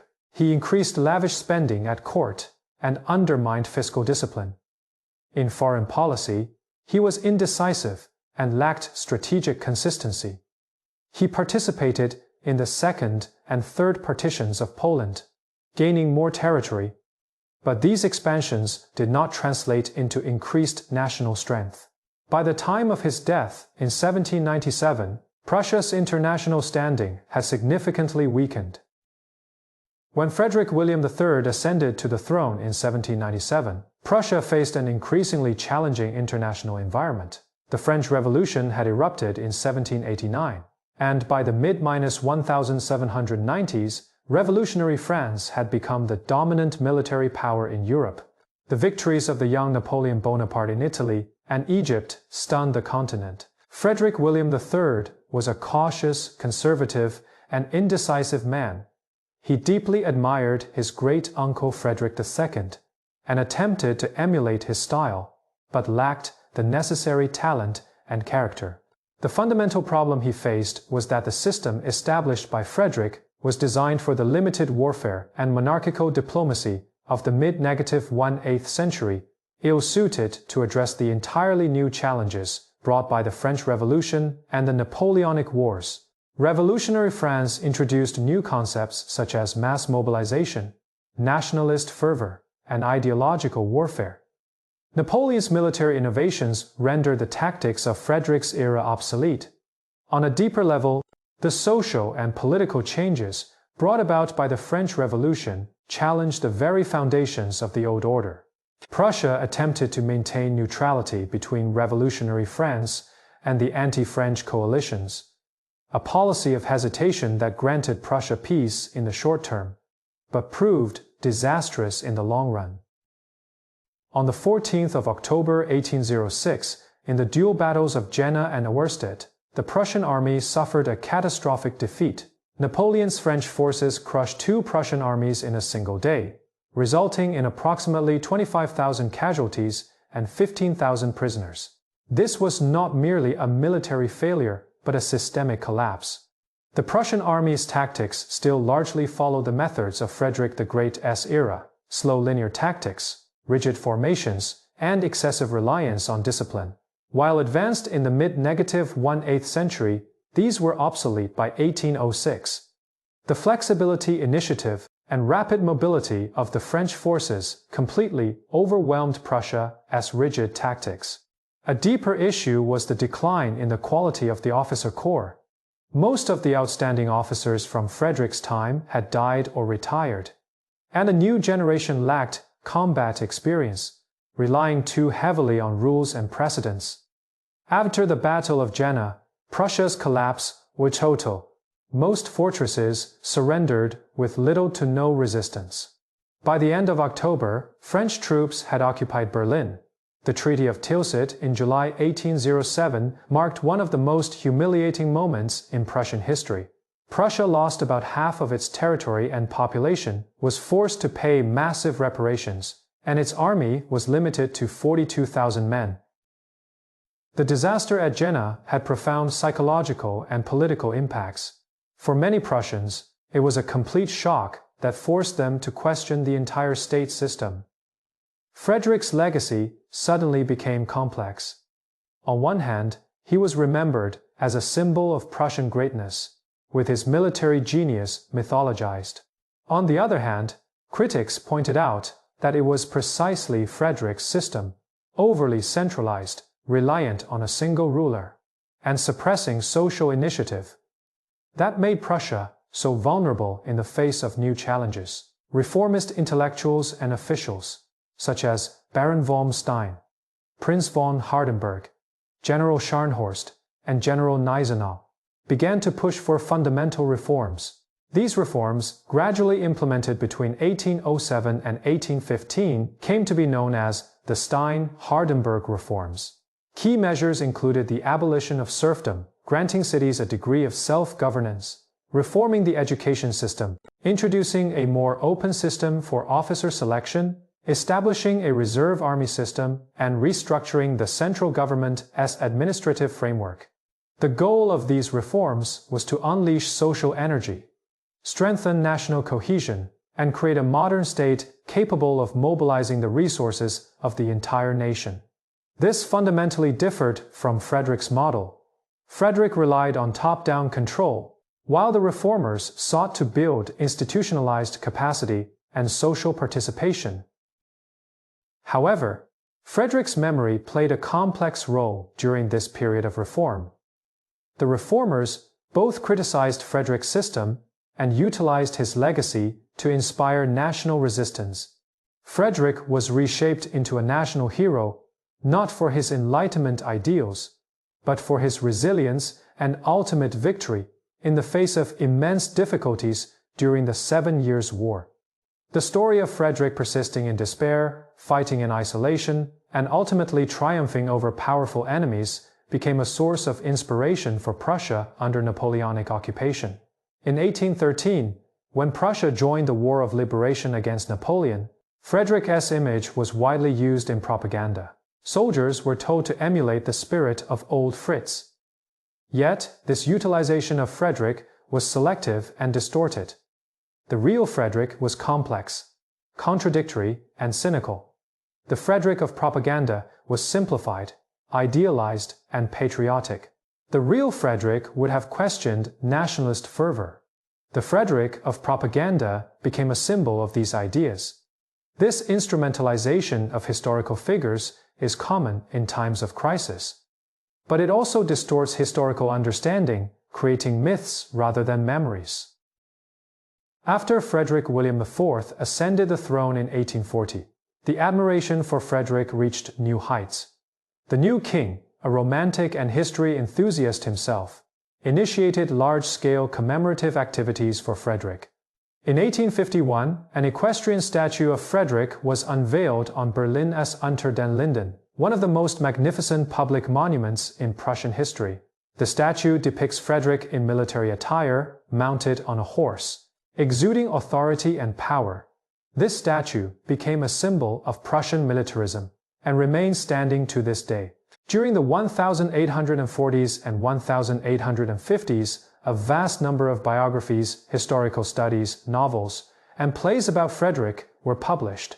Among the most influential was Thomas Carlyle's Fay History of Frederick the Great, Fay a six-volume masterpiece that portrayed Frederick as a heroic figure. Carlyle's work was immensely popular in both Victorian Britain and Germany, shaping an entire generation's understanding of Frederick. However, Carlyle's depiction of Frederick was highly selective and idealized. He emphasized Frederick's strength while overlooking his vulnerabilities, and highlighted his achievements while downplaying his contradictions. In Prussian schools, Frederick became a mandatory historical subject. Children were taught Frederick's virtues, discipline, diligence, and devotion to duty. This education shaped generations of Prussians' understanding of history and national identity. After the unification of Germany in 1871, Frederick's status rose once again. The new German Empire was largely the result of Prussian expansion, with the King of Prussia serving as the German Emperor. Bismarck, the architect of unification, often compared himself to Frederick, claiming he was continuing the work Frederick had begun. Bismarck's blood and iron policy was presented as an extension of Frederick's realism. Frederick was retrospectively shaped as a precursor to German unification, although the real Frederick never envisioned a unified German nation state. During the German Empire period, 1871 to 1918, Frederick became a central part of the official ideology. He represented the ideal of Prussian virtues, order, discipline, military excellence, and obedience to the state. Countless monuments, streets, schools, and barracks were named after him. His portraits hung in government offices, barracks, and schools. The 24th of January became a semi-official day of commemoration each year. However, this utilization of Frederick increasingly diverged from historical reality. The Frederick of the German Empire was a simplified, mythologized figure, serving nationalist and militarist ideologies. The complexities of the real Frederick were ignored or suppressed.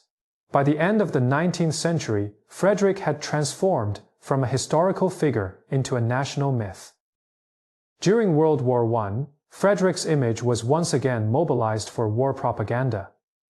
German soldiers were told they were inheriting Frederick's legacy, fighting for the survival of Germany. The predicament Prussia faced against the alliance of three great powers during the 7 Years' War was compared to Germany's situation in World War I. The miracle of Brandenburg became a symbol of hope. Perhaps Germany would experience a similar miracle. But no miracle occurred. In November 1918, Germany surrendered in defeat. The Hohenzollern dynasty was overthrown, and the German Empire collapsed. After the establishment of the Weimar Republic, the official cult of Frederick came to an end. At least temporarily, Republicans and Socialists criticized Frederick as a symbol of militarism and authoritarianism. However, conservatives and nationalists continued to revere him as a symbol of German greatness. In 1920s Germany, Frederick became one of the focal points of the culture war. Progressives sought to demythologize him, while conservatives tried to protect his legacy. Historians began to study Frederick more critically, producing more nuanced and complex evaluations. Yet in popular culture, the simplified image of Frederick remained powerful. The Nazi era saw the exploitation of Frederick reach absurd and dangerous heights. Hitler personally idolized Frederick, viewing him as a model of German leadership and willpower. In his office at the Reich Chancellery, Hitler hung a portrait of Frederick. During the most difficult times, especially in early 1945, when Soviet forces were closing in on Berlin, Hitler repeatedly read histories of the 7 Years' War, seeking solace and inspiration. He was convinced that, just as Frederick had experienced the miracle of the House of Brandenburg, he too would witness a similar turning point. On the 12th of April 1945, when news of President Roosevelt's death reached Berlin, Hitler and Goebbels were ecstatic, believing this was the miracle they had been waiting for. But this time, there was no salvation. 3 weeks later, Hitler committed suicide, and Nazi Germany collapsed. The Nazi appropriation of Frederick was an extreme distortion of history. They portrayed Frederick as a precursor to racism and totalitarianism, even though the real Frederick had no interest in racial theories, and his autocracy was a form of 18th century Enlightened absolutism, fundamentally different from 20th century totalitarianism. After the war, Frederick's reputation was severely tarnished by his association with the Nazis. In the eyes of many, Frederick became a symbol of the Prussian militaristic tradition that had led to Nazism. After 1945, divided Germany held starkly different attitudes toward Frederick. In West Germany, the occupying authorities initially sought to de-Prussianize German culture, viewing Prussian traditions as the root of militarism. Many monuments to Frederick were removed or reinterpreted. School textbooks adopted a critical stance toward him. However, over time, West German historians began more nuanced research, acknowledging Frederick's achievements while also critiquing his limitations. By the 1980s, West Germany's attitude toward Frederick had become more balanced. In East Germany, the situation was more complex. Initially, the communist regime completely rejected Frederick and Prussian traditions, seeing them as symbols of feudal reaction. But during the 1970s and 1980s, East German leaders began reassessing Frederick. In 1980, to mark the 200th anniversary of his death, East Germany held a series of events, including the restoration of Sanssouci Palace. Frederick was reinterpreted as a progressive feudal monarch. His equestrian statue was reinstalled on Unter den Linden in East Berlin in 1980, seen as East Germany's selective acceptance of German historical heritage. The post-war division reflected the enduring controversy of Frederick's legacy.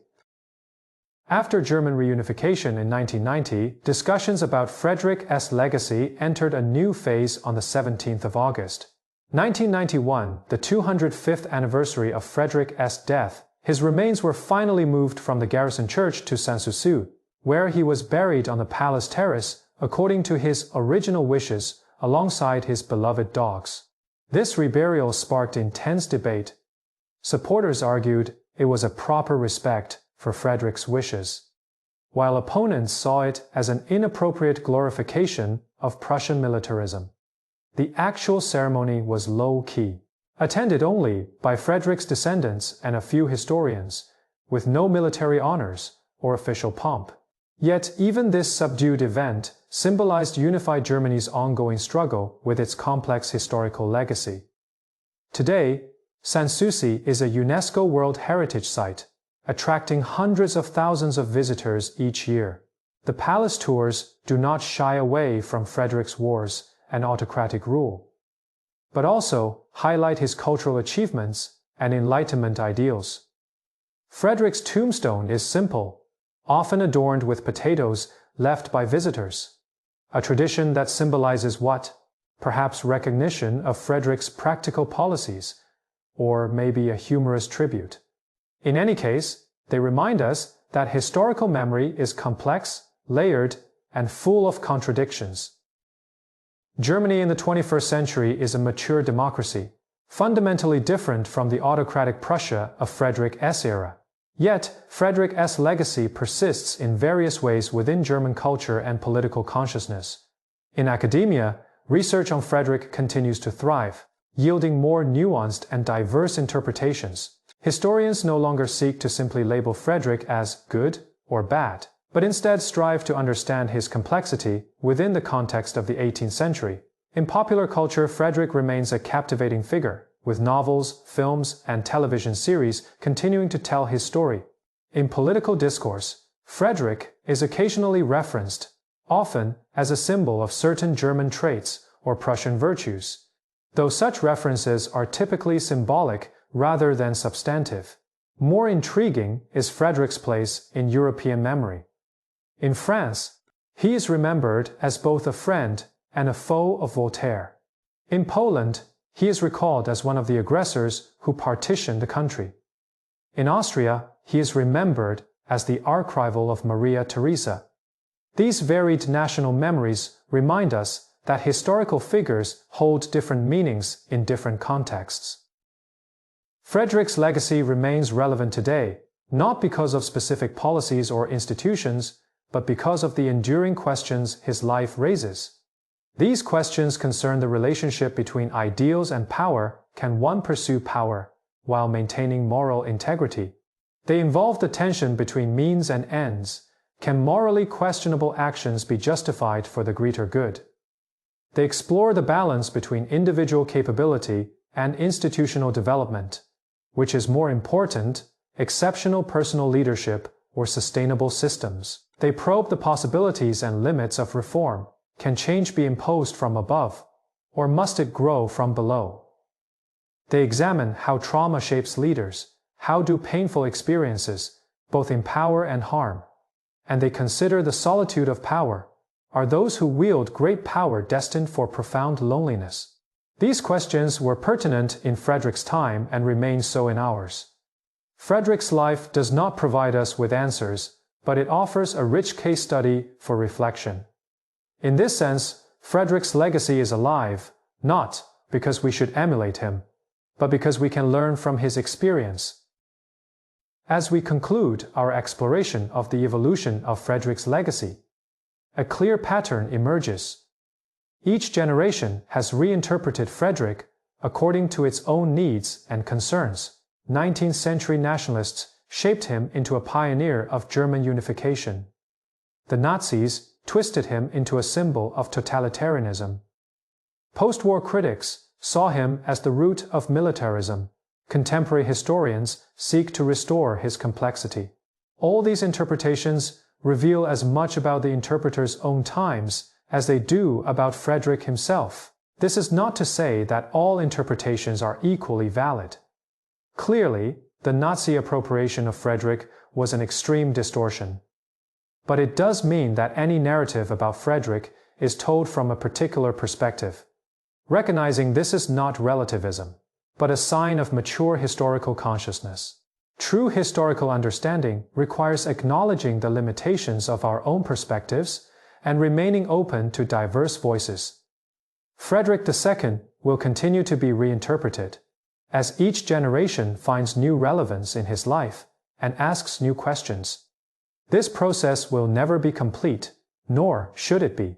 History is not a dead past, but a living conversation.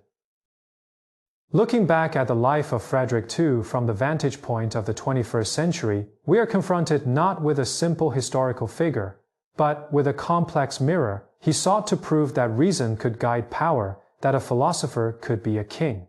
He succeeded in part, establishing a relatively just legal system, advancing religious tolerance, and transforming Prussia into a European power. Yet he also failed in part. Ideals were corrupted by power, and the system he built quickly decayed after his death. He lost friendship, love, and inner peace, ultimately dying in solitude.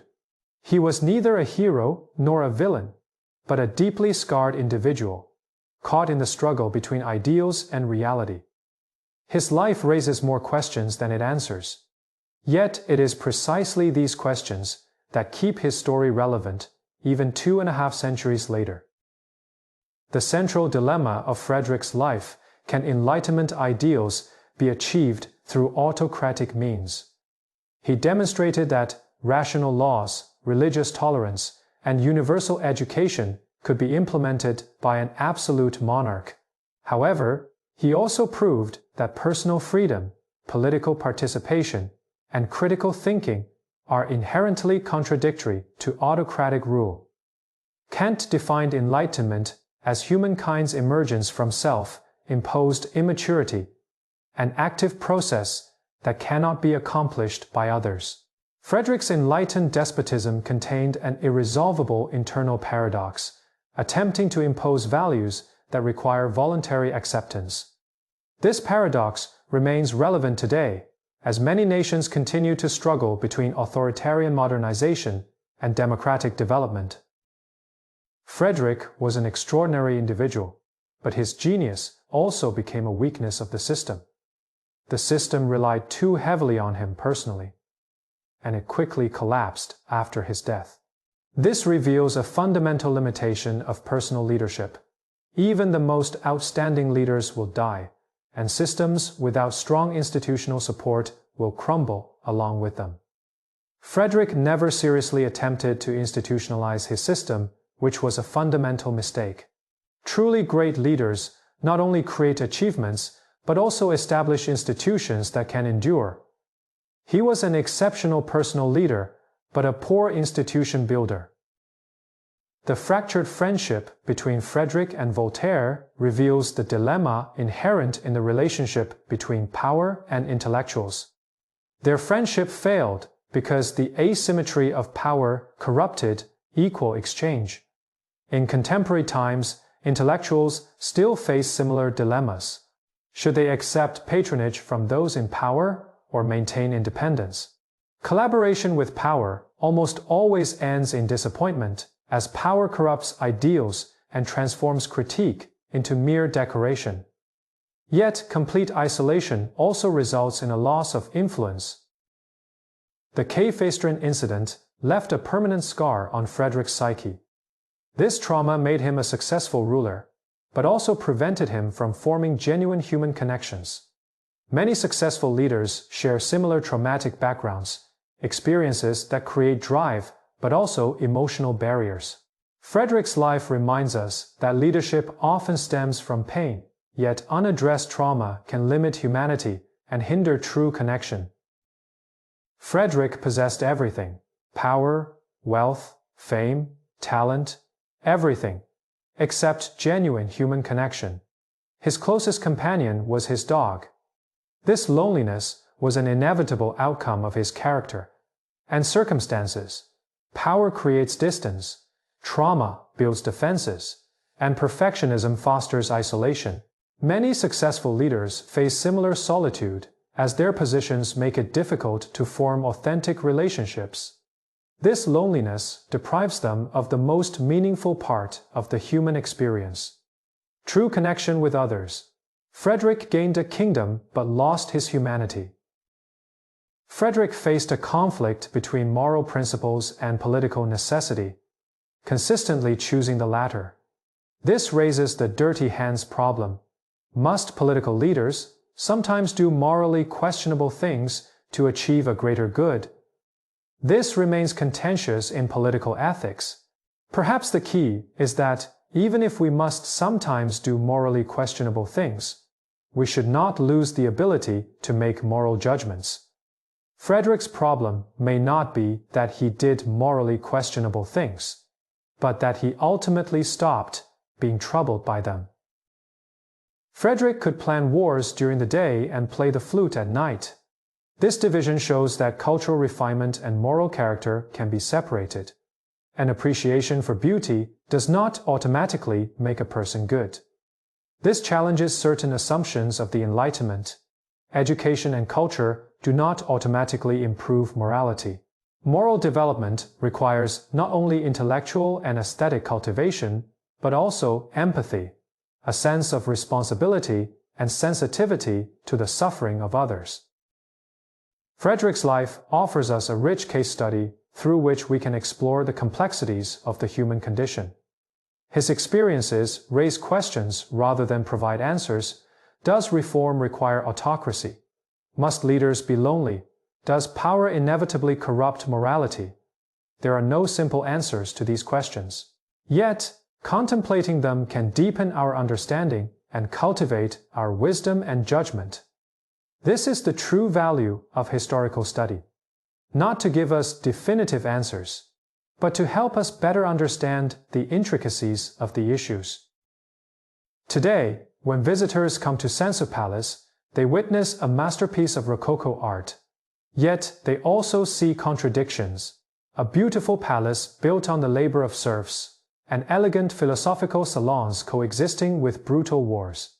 The potatoes on Frederick's tombstone remind us of the duality of his legacy. The name Sanssouci itself is ironic, meaning without a care. Yet the years Frederick spent here were filled with worries. Sanssouci represents humanity's eternal aspiration to create spaces of beauty and harmony, but it also serves as a reminder of the limitations of that aspiration. Frederick was both an idealist and a realist, a philosopher and a soldier, a reformer and an oppressor. He cannot be reduced to a hero or a villain. His achievements were real, but so were his failures. Evaluating him involves incommensurable values. Was Prussia's strength worth the deaths of 500,000 people? Did the rationalization of law compensate for the absence of political freedom? There are no objective answers to these questions. Perhaps the fairest assessment of Frederick is not to judge whether he was good or bad, but to understand his complexity. Who is Frederick? He is all of these, yet not entirely any one of them. He made a series of choices within a specific historical context. Some wise, some foolish, some moral, some immoral. He attempted to achieve an impossible synthesis: idealism and power, philosophy and war, partially succeeding, but ultimately failing. His life is a concrete enactment of the core contradictions of the Enlightenment. Yet, These contradictions transcend his era, we still grapple with them today. How to maintain moral integrity while pursuing power. How to balance personal leadership with institutional development. His experience will not give us answers, but it will help us understand the questions. History is not a dead past, but a living dialogue. Each generation raises new questions and seeks new meanings. Frederick will continue to be reinterpreted because his life touches on fundamental questions of human experience. Frederick's story reminds us that humans are complex and contradictory. We cannot capture the richness of human experience with simple categories. Understanding this complexity is not relativism, but a mature moral awareness. We can acknowledge Frederick's complexity while still making moral judgments about his choices. Understanding does not equal forgiveness, but without understanding, criticism is shallow. Frederick's story teaches us that ideals are tested in reality. Power corrupts morality. Trauma shapes us. Loneliness is the price of power. Individual talent matters, but institutions endure. Through Frederick's specific experiences, these abstract concepts come to life. We see the young Frederick writing Anti-Machiavel, and then invading Silesia, and the elderly Frederick with his dogs. This specificity gives historical study its power. Through Frederick's life, we gain a deeper understanding of human possibilities and limitations. Perhaps we will face challenges with clearer eyes and make choices with greater self-awareness. Frederick, King of Prussia, philosopher and tyrant, idealist and realist, lived forever in contradiction. He sought to prove that a philosopher could be a king. That reason could guide power. He succeeded in part, but ultimately failed. 2.5 centuries later, we still tell his story, because his contradictions are our contradictions. His dilemmas are humanity's dilemmas. Not as a hero or a villain, but as a mirror for our reflection, as a guide for exploring the complex realms of human nature and history. His story has no simple ending, but it holds meaning, profound and enduring meaning. Our journey has come to an end, from the trauma of Küstrin to the death at Sanssouci, from the young philosophical prince to the lonely old king. This is a complete human drama, ambition and failure, achievement and cost, ideals and compromise. 2.5 centuries later, we are still telling his story, because his story is our story, and his struggles are eternal struggles. Between ideals and reality, the individual and the structure, morality and power, we are still seeking balance, still making difficult choices. Frederick's life will not give us simple answers, but it will accompany our reflections, challenge our assumptions, and deepen our understanding. This is the greatest gift a historical figure can offer us. This is the legacy Frederick II has left behind.